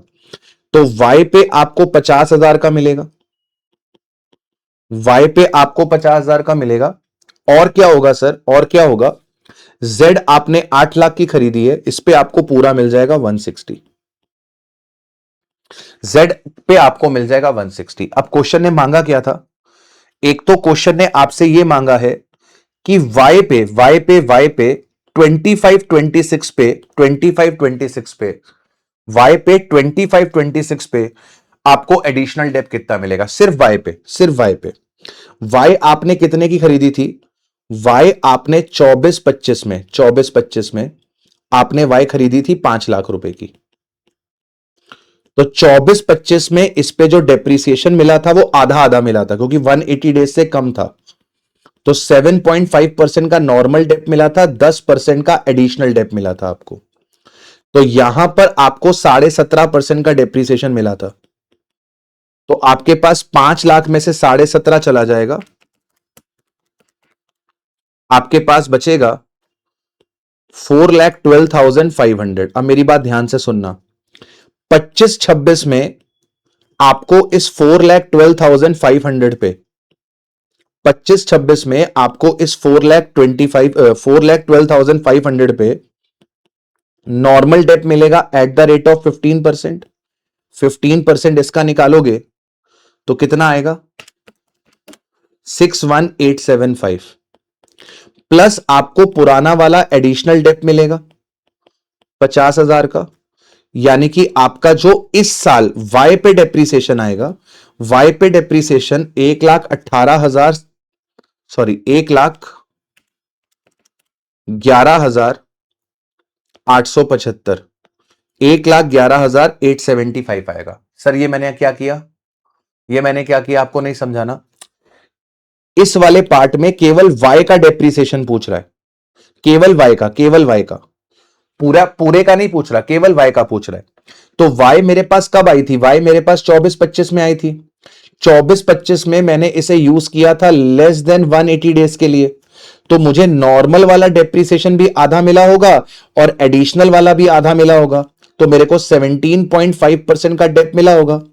5 में से 17.5 चला गया, तो इस साल ओपनिंग WDV में वाई की वैल्यू कितनी होगी? इतनी होगी। अब इस साल तो नॉर्मल डेप्रीसिएशन पूरा मिलेगा, और जो एडिशनल डेप्रीसिएशन पिछले साल आधा मिला था वो बाकी मिलेगा।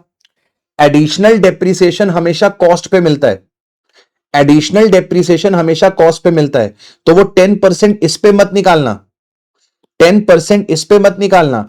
हमेशा जो 10% एडिशनल डेप होगा वो किस पे निकलेगा? कॉस्ट पे निकलेगा। तो 24-25 में भी वो 5 लाख पे निकलेगा, और 25-26 में भी वो 5 लाख पे ही निकलेगा। एडिशनल डेप हमेशा कॉस्ट पे निकलता है, हमेशा कॉस्ट पे निकलता है। तो 10% ऑफ द कॉस्ट 24-25 में मिल गया, 10% ऑफ द कॉस्ट आपको 25-26 में मिल गया। ठीक है, इसके बाद उसने क्या पूछा था? टोटल अमाउंट ऑफ डेप्रिसिएशन कितना मिलेगा 25-26 में, तो इसकी कैलकुलेशन हमने कर ली है। 25-26 में आपको जो मिलेगा, ये मैं येलो से हाईलाइट कर रहा हूं, भाई दो ब्लॉक बने हुए हैं ना आपके पास, एक प्लांट एंड मशीनरी का ब्लॉक है आपके पास और एक फर्नीचर का ब्लॉक है आपके पास। तो प्लांट एंड मशीनरी का इतना आ रहा है, फर्नीचर का इतना आ रहा है। तो 325721 प्लस 2,10,000 प्लस 68886, ये आ रहा है 6,04,607। 6,04,607, 6,04,607। तो आपका जो राइट आंसर आएगा, आपका जो राइट आंसर आएगा दैट विल बी 6,04,607। ठीक है, 6,04,607। इसके बाद क्या कह रहे हैं, क्या आपको टैक्स काटना है ऑन द प्रोफेशनल फीस? हां सर, आपने एबीसी को 55,000 रुपीज की प्रोफेशनल फीस दी है। जब आप 50,000 रुपए से ज्यादा की फीस देते हो तो आपको 194J का टीडीएस काटना होता है। तो यहां पे 194J का टीडीएस कटेगा, 194J का टीडीएस कटेगा। तीनों को आपने 50,000 रुपए से ज्यादा दिया है, तीनों को आपने 50,000 रुपए से ज्यादा दिया है, तो तीनों का आपको टीडीएस काटना है, तीनों का आपको टीडीएस काटना है। ए का टीडीएस भी कटेगा, बी का कटेगा, सी का कटेगा। ए का कटेगा, बी का कटेगा, सी का कटेगा। ए का 5500 कटेगा, बी का 5500 कटेगा और सी का 5500 कटेगा। तो अगर आप काउंट कर लो तो 5500 इंटू 3, आपको 16,500 रुपए का यहां पे क्या करना होगा सर, आपको 16,500 रुपए का यहां पे टीडीएस काटना होगा। ठीक है, तो यहां पे 16,500 रुपए का टीडीएस कटेगा। आपका आंसर आएगा yes, yes, TDS amounting to 16,500, 10% on 165 is to be deducted, is to be deducted. ठीक है, चलिए चलते हैं केस स्टडी नंबर 12 पे। केस स्टडी नंबर 12 पे छोटी सी केस स्टडी है ये वाली भी। देखो ये जो छोटी छोटी केस स्टडी है ना, इसी को मिला के एग्जाम में केस स्टडी बननी है। अगर आप एक चीज नोटिस कर रहे हो तो ये केस स्टडी कुछ अलग नहीं है। अगर आपने क्लास में जो मैंने क्वेश्चंस आपको करवाए हैं या प्रैक्टिस सेशन में जो क्वेश्चंस मैंने आपको करवाए हैं, अगर आपको वो क्वेश्चंस आते हैं, वो प्रैक्टिकल नॉलेज आपके पास है, तो आपको ये केस सिनेरियो में प्रॉब्लम नहीं आएगी। कुछ खास नहीं हो रहा है इसमें। ठीक है, चलिए केस सिनेरियो नंबर 12 पहले एक काम कर लेते हैं, रीड कर लेते हैं क्या क्या मांग रहा है। What amount of interest is allowable? What amount of interest is allowable in the hands of the firm for computing the PGBP? Firm के हाथ में कितना इंटरेस्ट अलाउ होगा ये पूछ रहा है। What amount of remuneration not allowable? Not allowable. कितना रिम्यूनरेशन अलाउ नहीं होगा as deduction in the hands of the firm. ठीक है, इसके बाद क्या पूछ रहा है, what is the due date of the filing of the return of income for Mr. A and Mr. C? What would be the income under the head PGBP in the hands of ABC and company? चलो, तो कितना interest firm को allow होगा, कितना remuneration firm को allow नहीं होगा। इसके बाद ए बी सी की रिटर्न फाइलिंग की डेट क्या है और अपने पास लास्ट फर्म की बिजनेस इनकम कितनी है, पीजीबीपी इनकम कितनी है। चार चीजें आपसे पूछी हैं। चलिए केस सिनेरियो को रीड करते हैं, केस सिनेरियो को रीड करते हैं। एबीसी कंपनी एक पार्टनरशिप फर्म है जो अपने पास फुटवियर के बिजनेस में है। इसमें तीन पार्टनर्स हैं, ए बी और सी। इसमें तीन पार्टनर्स हैं, ए बी और सी। ए एंड बी जो है वो वर्किंग पार्टनर्स हैं और सी जो है वो स्लीपिंग पार्टनर है। लो जी, तो रिम्यूनरेशन का पॉइंट आपको याद आ रहा है, रिम्यूनरेशन का पॉइंट आपको याद आ रहा है कि सैलरी जो है वो हमेशा किसको दी जाती है, वर्किंग पार्टनर को दी जाती है। नॉन वर्किंग पार्टनर को आप कभी भी सैलरी नहीं दे सकते। इंटरेस्ट पे ऐसी कोई दिक्कत नहीं है, इंटरेस्ट आप वर्किंग पार्टनर को भी दे सकते हो, इंटरेस्ट आप नॉन वर्किंग पार्टनर को भी दे सकते हो। इंटरेस्ट में रिस्ट्रिक्शन क्या है कि इंटरेस्ट 12% से ज्यादा नहीं होना चाहिए। ठीक है, क्या कह रहा है आगे, the firm is liable to tax audit. Firm का टैक्स ऑडिट होना है, फर्म का टैक्स ऑडिट होना है। अच्छा, अब मेरी एक बात सुनो, अगर फर्म का टैक्स ऑडिट होना है तो फर्म की रिटर्न कब फाइल होगी, 31 अक्टूबर को। अब अगर फर्म का टैक्स ऑडिट होना है तो उसके जो पार्टनर्स हैं उनकी भी रिटर्न कब तक जाएगी, 31 अक्टूबर को। अगर फर्म का ऑडिट होना है तो फर्म की रिटर्न फाइलिंग की डेट और पार्टनर की return filing date will be same. तो आपका एक क्वेश्चन तो सॉल्व हो गया, एक क्वेश्चन तो सॉल्व हो गया कि what is the due date of the filing of return of income, what is the due date of the filing of the return of income. तो यहां पर आपके पास answer will be C, 31 October 26 for both mister A and सी।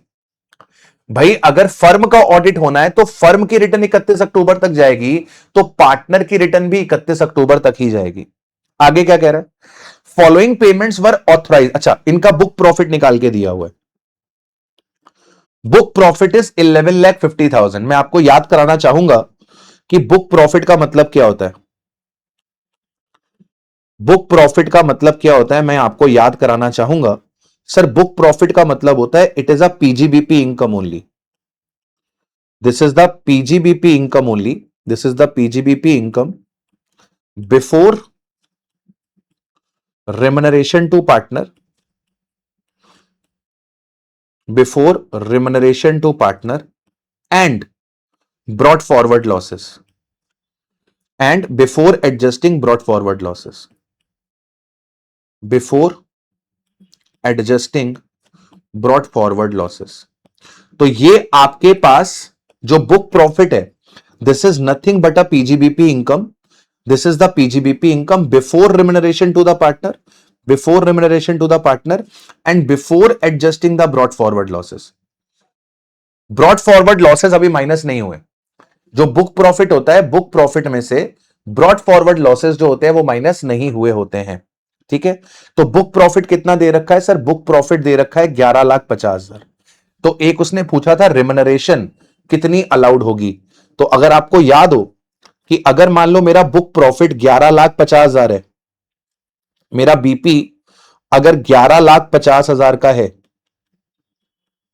अगर मेरा BP 11,50,000 का है, तो इसमें जो पहला 6 लाख है, जो पहला 6 लाख है उस पे मैं 90% दे सकता हूं, यानी कि 540।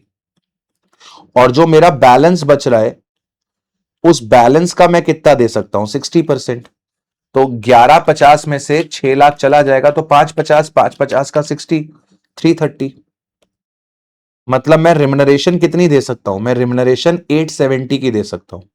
लेकिन ये 870 की रिम्यूनरेशन किसकी है, वर्किंग पार्टनर की, ए और बी की।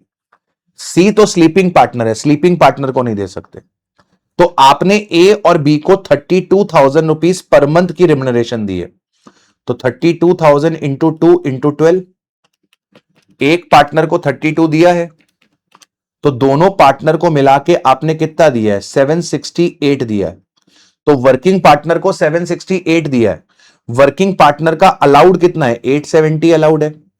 870 अलाउड है, 768 दिया है, विद इन द लिमिट है, विद इन द लिमिट है। तो ये आपको अलाउड हो जाएगी। सी को आपने रिम्यूनरेशन दी है जो कि स्लीपिंग पार्टनर है, 10,000 मल्टीप्लाइड बाय 12, 1,20,000। क्या ये 1,20 आपको अलाउड होगी, नहीं सर, ये 1,20 अलाउड नहीं होगी। तो आपका दूसरा क्वेश्चन था रिम्यूनरेशन नॉट अलाउएबल, उसका आंसर होगा 120। जो आपने स्लीपिंग पार्टनर को दिया है वो अलाउड नहीं होगी। अच्छा, मान लो यहां पे 768 ना आता, मान लो यहां पे 9 लाख आता, मान लो यहां पे 9 लाख आता तो क्या होता। तो सर फिर उस केस में हम 870 अलाउ करते। अगर ए और बी को, अगर ए और बी को जो हमने रिम्यूनरेशन दी है, अगर वो रिम्यूनरेशन 9 लाख की होती, वो रिम्यूनरेशन 9 लाख की होती तो क्या होता सर, ऐसे केस में, ऐसे केस में 30,000 ये वाले डिसअलाउ होते और अपने पास 120 सी के डिसअलाउ होते। टोटल डिसअलाउंस 150 की होती, फिर 150 की होती। वर्किंग पार्टनर का 870 अलाउड है, आप 768 दे रहे हो तो यहां पे कोई प्रॉब्लम नहीं है। इसके बाद कह रहा है कि आप इंटरेस्ट ऑन कैपिटल दे रहे हो 19.5% का ए और बी को, जो कि 18,500 ईच है, और सी को दे रहे हो 17%। तो देखो 12% ही अलाउड होता है, 12% ही अलाउड होता है। तो यहां पर आपको कितना अलाउड होगा, 18,500 किसको रिप्रेजेंट कर रहा है, 19.5 को। तो अलाउड कितना होगा, 12। ईच पार्टनर लिखा है और ये एक पार्टनर का है, तो दोनों का निकालने के लिए मैं 2 से मल्टीप्लाई कर दे रहा हूं। 18,500 divide by 19.5 into 12, 18,500 divided by 19.5 into 12 into 2। तो यहां पर अलाउड हो रहा है 22,769। ये किसका आ रहा है, ए और बी का। ये किसको रिप्रेजेंट कर रहा है, 17 को रिप्रेजेंट कर रहा है, 12 अलाउड होगा। 10,540 डिवाइड बाय 17 इंटू 12, इसका अलाउड होगा 7440। अब इन दोनों को जोड़ दो, इन दोनों को जोड़ दो, तो आपके पास आ जाएगा कि इंटरेस्ट कितना अलाउड होगा। इंटरेस्ट अलाउड होगा 3209, 3209, 3209। तो 3209 तो नहीं है, लेकिन 3210 है, तो राउंडिंग ऑफ का कुछ इश्यू हुआ है, तो आपका जो करेक्ट आंसर बन जाएगा दैट विल बी 3210, और इसका 120, इसका 120। आगे क्या कह रहा है, आगे क्या कह रहा है, इसके बाद कह रहा है the firm has the following brought forward losses of the past year. आपके पास पास्ट ईयर का बिजनेस लॉस है, आपके पास पास्ट ईयर का अनएब्सॉर्ब डेप्रिसिएशन है, लॉन्ग टर्म कैपिटल लॉस है। तो देखो लॉन्ग टर्म कैपिटल लॉस तो वैसे भी पीजीबीपी से सेट ऑफ नहीं होगा, तो इसका आपको कुछ नहीं करना, ठीक है। अनएब्सॉर्ब डेप्रिसिएशन का भी आपको कुछ नहीं करना, क्यों नहीं करना, क्योंकि आपको जो बुक प्रॉफिट दिया हुआ है, ये बुक प्रॉफिट पे अनएब्सॉर्ब डेप्रिसिएशन ऑलरेडी माइनस हो चुका है, ठीक है। मैंने अभी आपको क्या बताया था, मैंने अभी आपको बताया था कि बुक प्रॉफिट का मतलब क्या है सर, बुक प्रॉफिट का मतलब है it is a PGBP income before remuneration to the partner and before adjustment of brought forward losses. तो book profit is already a PGBP income, तो जो अनएब्सॉर्ब डेप्रिसिएशन वगैरह है वो यहां पे माइनस हो चुका है। तो अब अगर आपको पीजीबीपी की इनकम निकालनी है, तो पीजीबीपी की इनकम कैसे निकलेगी, जो भी आपका बीपी आया है 1150 क्वेश्चन में गिवन है, इसमें से जो रिम्यूनरेशन है ए और बी का वो माइनस कर दो। ए और बी का रिम्यूनरेशन कितना अलाउड हो रहा था, 768, तो 768 ये माइनस कर दो, और जो ब्रॉट फॉरवर्ड लॉसेस हैं उन्हें माइनस कर दो। ब्रॉट फॉरवर्ड लॉसेस कितने के हैं, ब्रॉट फॉरवर्ड लॉसेस हैं 26 प्लस 78 प्लस 1,05,670, तो ये है 2,09,670, इन्हें आप माइनस कर दो, ये आपके पास क्या आ जाएगी, पीजीबीपी इनकम आ जाएगी। This will be what, this will be your PGBP income, this will be your PGBP income.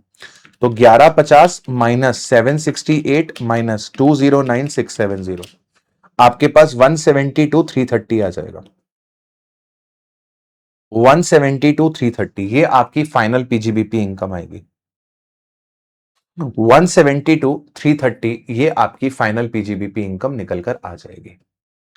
Clear है सर, ओके रिपोर्ट है सर, हाँ सर ओके रिपोर्ट है। चलिए अब बढ़ते हैं अगले केस सिनेरियो पे, case scenario number 13, case scenario number 13। चलिए भाई अगला क्वेश्चन आ रहा है, पहले एक काम करते हैं वापस से एक बारी देख लेते हैं कि क्वेश्चंस क्या क्या हैं। रेसिडेंशियल स्टेटस पूछा गया है नरेंद्र जी का, नरेंद्र जी का रेसिडेंशियल स्टेटस पूछा गया है। Which of the following statement is correct in respect of dividend paid by the Rainbow Limited, dividend के बारे में पूछा गया है। इसके बाद what shall be the TDS liability of Narendra for rent paid to Sarthak, Narendra ने सार्थक को रेंट दिया है, उसकी टीडीएस लाइबिलिटी, तो रेंट पे टीडीएस लगता है या तो सेक्शन 194 आई पे या तो 194 आईबी पे, इन दोनों में से ही कोई एक सेक्शन होगा। इसके बाद what would be the income chargeable to tax under the head salaries, salary में कितनी इनकम टैक्सेबल होगी आपको यह बताना है। ओके चलिए शुरू करते हैं सर। क्या कह रहा है, नरेंद्र शर्मा एजेड 54 ईयर्स के हैं, इंडियन सिटीजन है, carrying on a retail business in Dubai, Indian citizen है, इंडियन सिटीजन है और दुबई में धंधा कर रहे हैं, दुबई में धंधा कर रहे हैं। तो जैसा कि आपको पता होगा कि दुबई जो है अपने पास वो टैक्स हेवन कंट्री है। टैक्स हेवन कंट्री क्या होती है सर, जहां पे इनकम टैक्स नहीं होता उन कंट्रीज को हम लोग क्या बोलते हैं कि ये टैक्स हेवन कंट्रीज है। तो बाबू याद करो, हम लोगों ने एक केस पढ़ा था कि अगर आप इंडियन सिटीजन हो, अगर आप इंडियन सिटीजन हो और आप दुनिया के किसी भी कोने पे कोई भी टैक्स पे नहीं कर रहे हो और आपकी जो इंडियन इनकम है वो अपने पास 15 लाख रुपीस से ज्यादा की है, तो आप कितने दिन इंडिया आए इससे कोई फर्क नहीं पड़ेगा, आप यहां पे सीधे सीधे क्या बन जाओगे, डीम्ड रेसिडेंट बन जाओगे। तो यहां पर वो वाला पॉइंट लग सकता है, लग सकता है, तो उसको दिमाग में रखेंगे। He frequently visits India for the business purpose. Details of his visits are as follows. Came to India on 3rd December 2020. and left India on 26th April 21. Again came to India on 9 September 23 and left India on 10th Jan 24.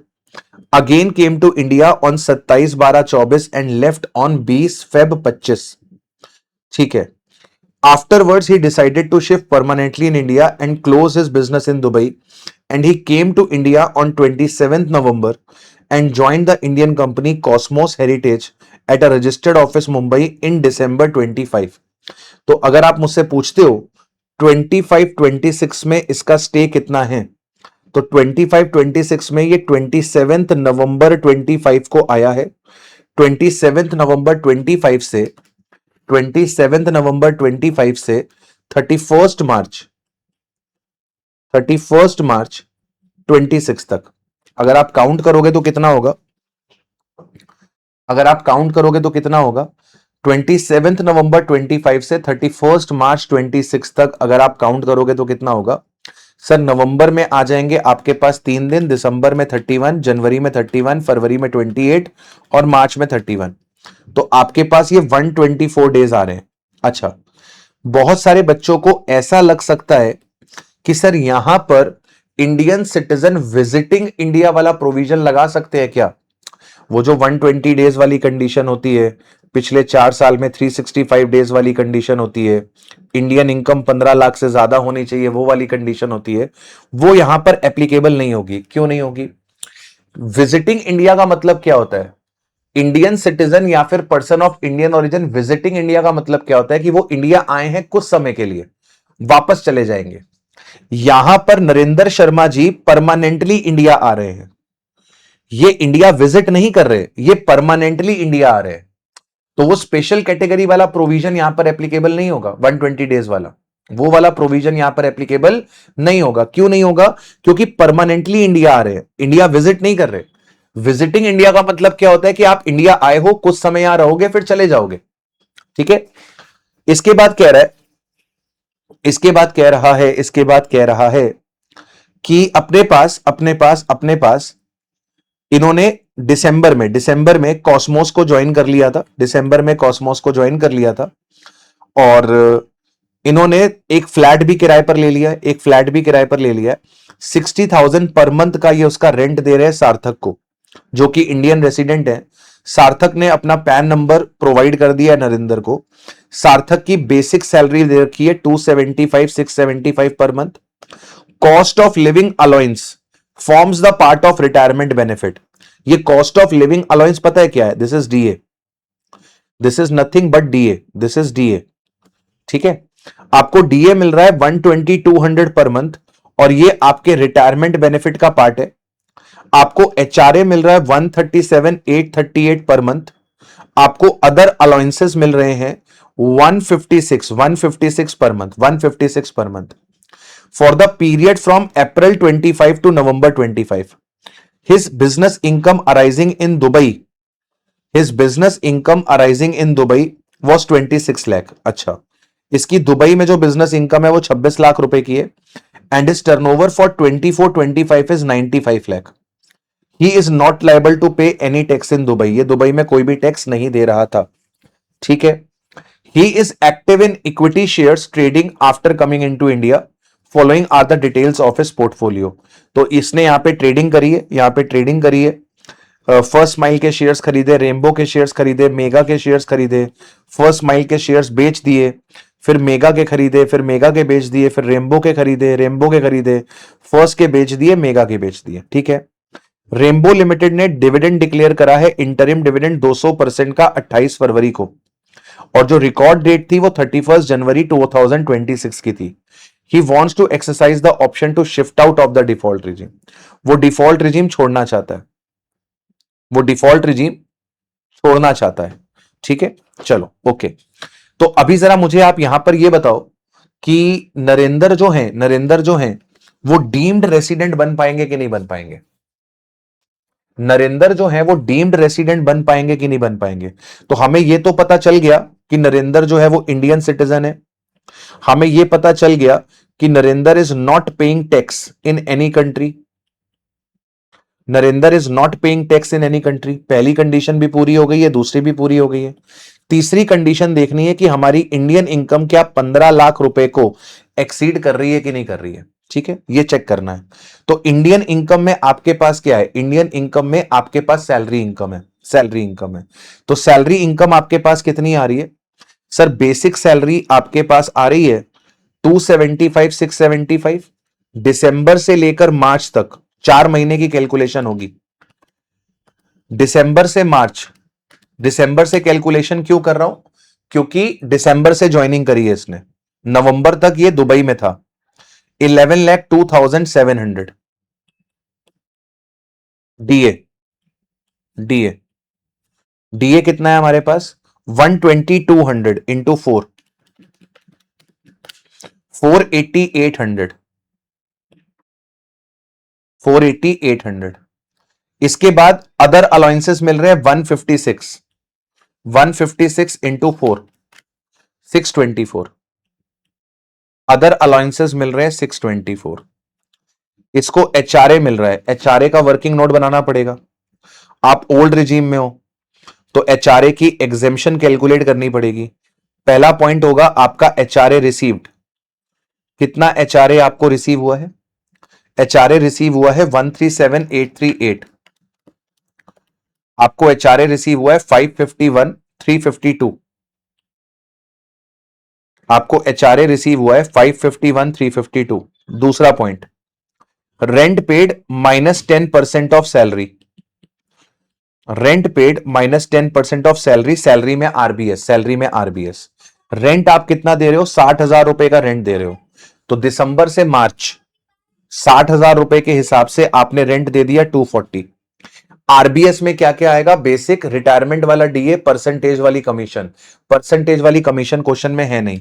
तो 11,02,700 plus 480,800, 15,83,500। 10% of 15,83,500 into 0.1 minus 240, तो ये आएगा 81,650। And तीसरी limit हो जाएगी 50% of, Delhi में था ना, मुंबई में था, मुंबई में, मुंबई में था, मुंबई में था, मुंबई में था, मुंबई में था। 50% ऑफ आरबीएस। तो 50% ऑफ आरबीएस करोगे तो वो आएगा आपके पास 15,83,500 का 50% इज 791,750। तो आपके पास जो एग्जेम्प्ट होगा वो ये एग्जेम्प्ट होगा। तो रिसीव आपको कितना हुआ है? रिसीव हुआ है 551,352। इसमें से एग्जेम्प्ट कितना हो रहा है? 81,650। 551,352 माइनस 81,650, तो 469,702। ठीक है, प्लस कर दो 624, 480,800 प्लस 11,02,700, 26,77,202, 26,77,202। ओल्ड रिजीम आपने ली है तो 50,000 का आपको स्टैंडर्ड डिडक्शन मिलेगा, -50,000, 26,27,202। तो क्वेश्चन में सैलरी इनकम भी पूछी गई थी, क्वेश्चन में सैलरी इनकम भी पूछी गई थी, income under the head salary. 26,27,202 ये आपके पास क्या आ जाएगा सर? ये आपके पास सैलरी इनकम आ जाएगी 26,27,202, 26,27,202। This will be the salary income. Okay, अच्छा, अब आप ध्यान से देखो तो आपने तीसरी कंडीशन भी पूरी कर दी। आपकी जो इंडिया से सैलरी इनकम आ रही है वो 15 लाख से ज्यादा आ रही है, तो आपने तीसरी कंडीशन भी पूरा कर दी। यानी कि यहां पर अब आप क्या बन चुके हो? Deemed resident. यहां पर अब आप क्या बन चुके हो? Deemed resident. तो first part of the answer भी क्लियर हो गया, first part of the answer भी क्लियर हो गया, क्योंकि आप यहां पे क्या बन गए? आप यहां पे डीम्ड रेसिडेंट बन गए। Second part of the question था कि जो डिविडेंड आया है रेनबो से उसका क्या होगा। तो रेनबो से आपको डिविडेंड कितना आया है? रेनबो ने इंटरिम डिविडेंड दिया है 200%, 200%। Face value of the share है 10, तो डिविडेंड कितना आया होगा? डिविडेंड आया होगा 10 का 200%। तो 10 का 200% इज व्हाट? 10 का 200% इज 20 रुपीस का डिविडेंड आया होगा। कितने शेयर्स पे आया होगा? तो कह रहा है कि जो रिकॉर्ड डेट है, जो रिकॉर्ड डेट है वो 31 जनवरी 26 की है। तो 31 जनवरी 26 को मेरे पास जितने भी शेयर्स होंगे 31 जनवरी 26 को मेरे पास जितने भी शेयर्स होंगे किसके किसके रेनबो के, उसका मेरे को 20 रुपीज का डिविडेंड मिलेगा। तो मेरे पास रेनबो के शेयर्स पहले 50 थे, फिर मेरे पास रेनबो के शेयर्स 200 आए, और फिर मेरे पास रेनबो के शेयर्स 100 आए। तो टोटल मेरे पास 350 शेयर्स हैं। और तुम ध्यान से देखो तो रेनबो के शेयर मैंने हमेशा परचेज करे हैं, रेनबो के शेयर मैंने बेचे नहीं है, रेनबो के शेयर मैंने बेचे नहीं है। और रिकॉर्ड डेट क्या है? रिकॉर्ड डेट है 3 जनवरी, 3 जनवरी 26, 3 जनवरी 26। तो ये जो परचेज डेट है ये 3 जनवरी 26 की ही है। ठीक है, तो अगर मान लो कोई शेयर 3 जनवरी 26 के बाद खरीदा होता, सॉरी 31 जनवरी है, 31 जनवरी है, मान लो अगर कोई शेयर हमने 31 जनवरी 26 के बाद खरीदा होता तो फिर उसको हम लोग डिविडेंड के लिए कंसीडर ना करते। 31 जनवरी 26 तक हमारे पास जितने शेयर्स होंगे उतने ही शेयर्स पे डिविडेंड मिलेगा। अगर कोई शेयर 31 जनवरी के बाद हमारे पास आया होता तो उसका हमें डिविडेंड नहीं मिलता। तो यहां पर हमें जो डिविडेंड मिलेगा वो किसका मिलेगा? 100, 200 और ये 50, 350 शेयर्स का डिविडेंड मिलेगा। तो 20 इंटू 350, तो ये आपके पास 7,000 रुपए। ये 7,000 रुपए का जो डिविडेंड है किसके हाथ में टैक्सेबल होगा? शेयर होल्डर के हाथ में टैक्सेबल होगा। कहां पर टैक्सेबल होगा? अदर सोर्सेस में टैक्सेबल होगा।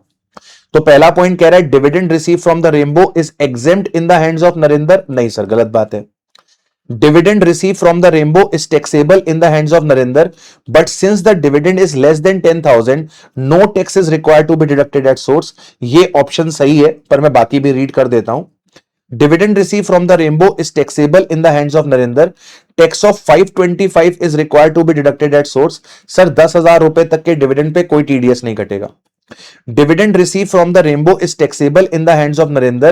Tax of 700 is required to be deducted. नहीं सर, सर लिमिट रिवाइज हो गई है। डिविडेंड पे अगर 10,000 रुपए तक का डिविडेंड है, 10,000 रुपए तक का डिविडेंड है, तो यहां पर आपका कोई भी टीडीएस नहीं कटेगा, कोई भी टीडीएस नहीं कटेगा। ठीक है, इसके बाद अगला पॉइंट क्या है? What is the TDS liability of Narendra for the rent paid to Sarthak? देखो, नरेंद्र का पिछले साल का टर्नओवर बताया गया है, नरेंद्र का पिछले साल का टर्नओवर बताया गया है।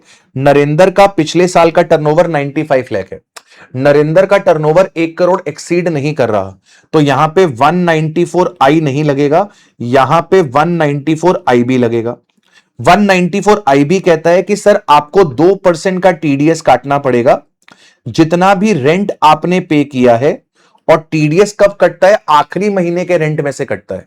तो आपने 60,000 रुपए महीना 4 महीने के लिए पे किया है, तो 240 आपने पे किया है, 240 का 2%। जब आप 50,000 रुपीज से ज्यादा का रेंट पे करते हो, जब आप 50,000 रुपीज से ज्यादा का रेंट पे करते हो, तो आपके ऊपर 194 आईबी के टीडीएस की ऑब्लिगेशन आती है, जो यहां पर आएगी। आपने 60,000 पे करा है, तो जितना भी रेंट आपने साल भर में पे करा है, आखिरी महीने में से उसका आपको टीडीएस काटना होगा। तो यहां पे बोल रहा है कि there is no TDS liability, गलत है। इसमें 6,000 रुपए का 194 आई में टीडीएस आएगा, ये भी गलत है। 194 आईबी में 4800 का टीडीएस आएगा, ये बात सही है।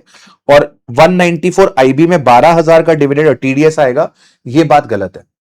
तो आपका सही आंसर जो निकल कर आएगा दैट विल बी सी, 4800 वाला। फोर्थ वाला पॉइंट अपन ने सॉल्व कर लिया है। और इसी के साथ आपका जो केस सिनेरियो 13 है वो भी हो जाता है मालिक समाप्त। चलिए आज का एक लास्ट केस सिनेरियो करते हैं, केस सिनेरियो नंबर 14। तो लगभग हमारा आधा जो बुकलेट है केस सिनेरियो वाला वो कंप्लीट हो जाएगा। ठीक है, चलिए क्या कह रहा है? कह रहा है मिस्टर अक्षया बियानी। एक काम करते हैं, पहले देख लेते हैं कि मांगा क्या क्या है, बड़ा केस स्टडी है। What is the amount of capital gain taxable in the hands of Akshaya? तो कैपिटल गेन पूछा है, अक्षया के हाथ में कितना टैक्सेबल होगा। What is the gift amount not considered as income under section 56(2)(10), मतलब कितना गिफ्ट टैक्सेबल नहीं होगा। What is the gift amount taxable in the hands of Akshay? Taxable भी पूछा है और टैक्सेबल नहीं भी पूछा है। Is any amount taxable in the hands of Akshaya's wife in respect of sale of jewelry by Mr. Akshaya? If yes, what is the taxable amount in her hands. तो अक्षया की वाइफ में कितना टैक्सेबल होगा वो बताना है।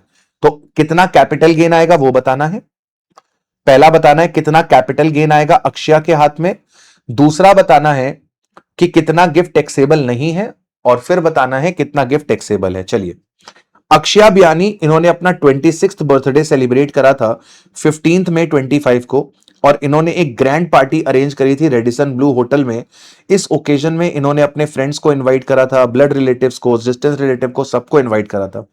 The ceremony was grand, the feast was also very spectacular, all the arrangements and decorations were absolutely wonderful. खाम खा 3 लाइनें डाल दी। At the end of the party Akshaya was awarded by the gifts and flowers bouquets as infra. ठीक है, तो इनको party में तोहफे भी मिले हैं, बुके वगैरह भी मिले हैं। सर मम्मी ने 22 कैरेट की गोल्ड चेन दी है। मम्मी ने ये सेम डे खरीदी थी 37/8/22, सेम डे मतलब जिस दिन बर्थडे था उसी दिन खरीदी थी। बर्थडे किस दिन था? 15 मई को, 15 मई को खरीदी थी, 15 मई को खरीदी थी। ठीक है, तो मम्मी से जो गिफ्ट मिला क्या ये टैक्सेबल होगा? नहीं सर, ये टैक्सेबल नहीं होगा। पापा ने 22 कैरेट का ब्रेसलेट दिया है, पापा ने भी सेम डे पे खरीदा था, क्या ये टैक्सेबल होगा? सर ये भी टैक्सेबल नहीं होगा। वाइफ ने 4 गोल्ड रिंग्स दी थी, वाइफ ने ये रिंग्स परचेज करी थी 15/5/24 को 35,500 ईच में, जिनका मार्केट वैल्यू 15 में 25 को 37,429 ईच है। देखो again, wife is also a relative, wife is also a relative, तो वाइफ से भी जो गिफ्ट मिला है वो भी आपके हाथ में टैक्सेबल नहीं होगा। इसके बाद सिस्टर ने आपको पेंटिंग दी थी 45,000 रुपीज की, ये पेंटिंग भी आपके हाथ में टैक्सेबल नहीं होगी। फादर का ब्रदर मतलब चाचा या ताऊ, उन्होंने 1 गोल्ड चेन दी है जो कि उन्होंने सेम डे पे परचेज करी थी 18,200 की। Fathers brother is also a relative, तो उनसे भी जो गिफ्ट मिला है वो टैक्सेबल नहीं होगा। क्लोजेस्ट कजन ने मम्मी की सिस्टर के बेटे और बेटी ने i20 कार दी। i20 कार मूवेबल प्रॉपर्टी की डेफिनेशन में ही नहीं आती, तो ये वाला गिफ्ट भी टैक्सेबल नहीं होगा। फ्रेंड्स और डिस्टेंट रिलेटिव्स ने इनको कैश दिया 151 का, तो ये टैक्सेबल होगा। तो 2 क्वेश्चन तो आपके सॉल्व हो गए। टैक्सेबल आएगा 151, टैक्सेबल आएगा 151, टैक्सेबल आएगा 151, तो टैक्सेबल विल बी 151। थर्ड का विल बी ए, थर्ड का विल बी ए, थर्ड का विल बी ए 151 अपना टैक्सेबल होगा। और कितना गिफ्ट टैक्सेबल नहीं होगा, कितना गिफ्ट टैक्सेबल नहीं होगा, तो जोड़ना शुरू करो। ये वाले 37,822, 37,822 प्लस 56075, 56075 प्लस, ठीक है, वाइफ ने 4 गोल्ड रिंग्स दी हैं, 4 गोल्ड रिंग्स दी हैं 37,429 ईच की हैं। ये आ रहा है 93897, 37,429 multiplied by 4 plus 93897 plus 45,000 plus 45,000 plus 18,200, 18,200 plus 4,10,000 plus 4,10,000। तो जो टैक्सेबल नहीं है, जो टैक्सेबल नहीं है, जो टैक्सेबल नहीं है, मैंने कुछ गलती करी है क्या? मम्मी ने एक दिया था 37822 का, पापा ने दिया है 56075 का, 93897, 37429 इंटू 4 149716, 149716, 149716, ठीक है। 45 और 18,200, 37,822, 56075 प्लस 149716 प्लस 45,000 प्लस 18,200 प्लस 4,10,000, 4,10,000, ठीक है। 716,813 आ रहा है, 716,813 आ रहा है, 716,813 आ रहा है। पर यहां पे 916,813 दिया है, तो आई थिंक मैंने बहुत जल्दी आंसर कर दिया। लेट अस रीड, आगे भी थोड़ा डेटा है, ठीक है, लेट अस रीड। क्या कह रहा है? Akshay desire to set up a new manufacturing unit with his friend in the partnership on December 25 for making the investment in the firm. He sold the following jewelry which has given on 26th birthday celebration as a gift. तो इन्होंने धंधा start करने के लिए कुछ gifts बेच दिए, कुछ गिफ्ट्स बेच दिए। मम्मी से जो गोल्ड चेन मिली थी वो बेच दी, पापा से जो गोल्ड ब्रेसलेट मिला था वो बेच दिया, फादर्स ब्रदर से जो आपको गिफ्ट मिला था वो बेच दिया। ठीक है, इसके बाद कह रहा है his wife gave him 1 lakh as a gift so that he could invest sufficient money in the unit. तो वाइफ से 1 लाख रुपए का गिफ्ट और आया ऑन 1 दिसंबर। अच्छा, वाइफ से जो गिफ्ट आया क्या ये टैक्सेबल होगा? नहीं होगा। On 1 December 25 he invested 6 lakh including the amount receive on the sale of above gift and the amount receive from his wife and his friend invested 4 lakh. तो 6 लाख रुपए अक्षय ने लगा दिए, 4 लाख रुपए उसके दोस्त ने लगा दिए। फिर इसकी वाइफ ने दोबारा 1 लाख रुपए का गिफ्ट दिया, दोबारा 1 लाख रुपए का गिफ्ट दिया, तो ये गिफ्ट भी टैक्सेबल नहीं होगा। To invest such money in the firm and apart from that he invested 50,000 more from his individual saving on this day. इसके दोस्त ने एक और पैसा लगा दिया ₹1,00,000 का। Since firm is manufacturing unit and at initial stage the firm require sufficient fund, so mister Akshay sold his wife gifted gold rings for ₹40,250 each as on 31st March 26 and he deployed the funds as a partner's capital in the firm on the 1st April 26। Based on the facts of the case scenario above आपको बताना है क्या होगा। तो देखिए, wife से 1 लाख रुपए का गिफ्ट ये आ गया और 1 लाख रुपए का गिफ्ट ये आ गया, तो 2 लाख रुपए का गिफ्ट और आ गया। ऊपर हमारा आ रहा था 716,813, 716,813 आ रहा था। 2 लाख रुपए का वाइफ से गिफ्ट और मिला है जो टैक्सेबल नहीं होगा, तो total will be 916,813। Total will be 916,813। ये आपका करेक्ट आंसर होगा। ठीक है, इसके बाद आपको बताना है कितना कैपिटल गेन अक्षय के हाथ में टैक्सेबल होगा। अब मेरी बात ध्यान से सुनिएगा, मेरी बात ध्यान से सुनिएगा। सर, मदर ने जो गिफ्ट दिया है अक्षय को, फादर ने जो गिफ्ट दिया है अक्षय को, और फादर के ब्रदर ने जो गिफ्ट दिया है अक्षय को, ये उसने आगे बेच दिया। अब मेरी बात ध्यान से सुनिएगा, अगर हमारे हाथ में गिफ्ट टैक्सेबल नहीं हुआ है, हमारे हाथ में अगर गिफ्ट टैक्सेबल नहीं हुआ है, तो हमारे लिए उस असेट की कॉस्ट क्या बनती है? Cost to the previous owner. तो हमने इसको 42,150 में बेचा, हमारे लिए कॉस्ट कितने की बनेगी? Cost to the previous owner. Mummy ने ये 37,822 में खरीदा था, तो 37,822 हमारे लिए कॉस्ट बनेगी।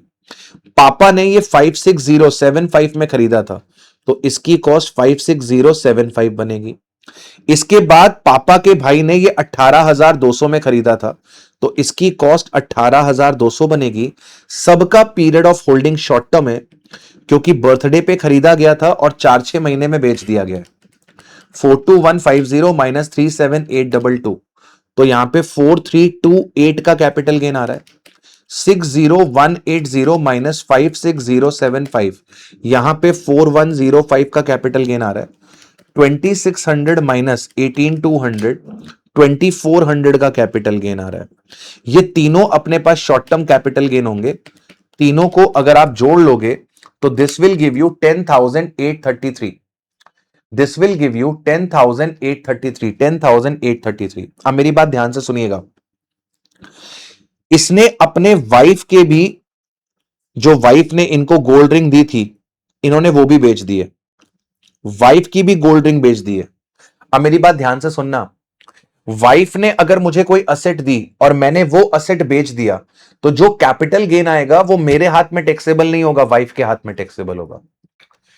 अदर रिलेटिव से, पापा से, मम्मी से, पापा के भाई से जो मुझे गिफ्ट आया था वो मैंने बेच दिया, तो वहां से जो कैपिटल गेन हुआ वो मेरे हाथ में ही लगेगा। क्यों? क्योंकि इस पे क्लबिंग के प्रोविजन नहीं लगते। वाइफ से अगर आपको कोई असेट मिलती है और उस असेट से आप इनकम कमाते हो, तो वो वाइफ के हाथ में टैक्सेबल होगी। भाई, हमने क्या पढ़ा था? कोई भी असेट स्पाउस से मिला और आपने उस असेट से इनकम जनरेट किया, तो वो आपके हाथ में टैक्सेबल नहीं होगा, स्पाउस के हाथ में टैक्सेबल होगा। लेकिन अदर रिलेटिव से आपको कोई असेट मिली, उसको बेच के आपने कैपिटल गेन कमाया, तो वो आप ही के हाथ में टैक्सेबल होगा, क्योंकि इस पॉइंट पे क्लबिंग के प्रोविजन नहीं है। क्लबिंग के प्रोविजन स्पाउस से जो असेट मिलती है उस पे है।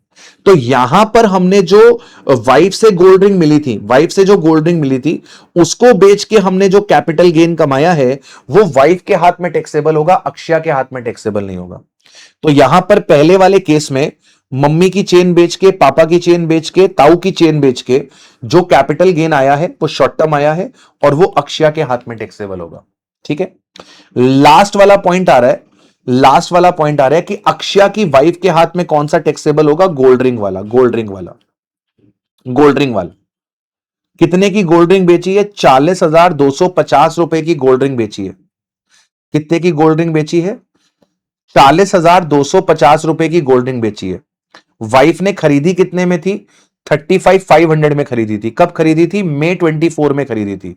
बेची कब है? बेची है मार्च 26 में। तो 24 से 25 लॉन्ग टर्म हो चुका है, लॉन्ग टर्म हो चुका है। 4250 माइनस 35,500 माइनस 35,500 लॉन्ग टर्म हो चुका है। चार गोल्ड रिंग्स हैं, चार गोल्ड रिंग्स हैं, इंटू फोर।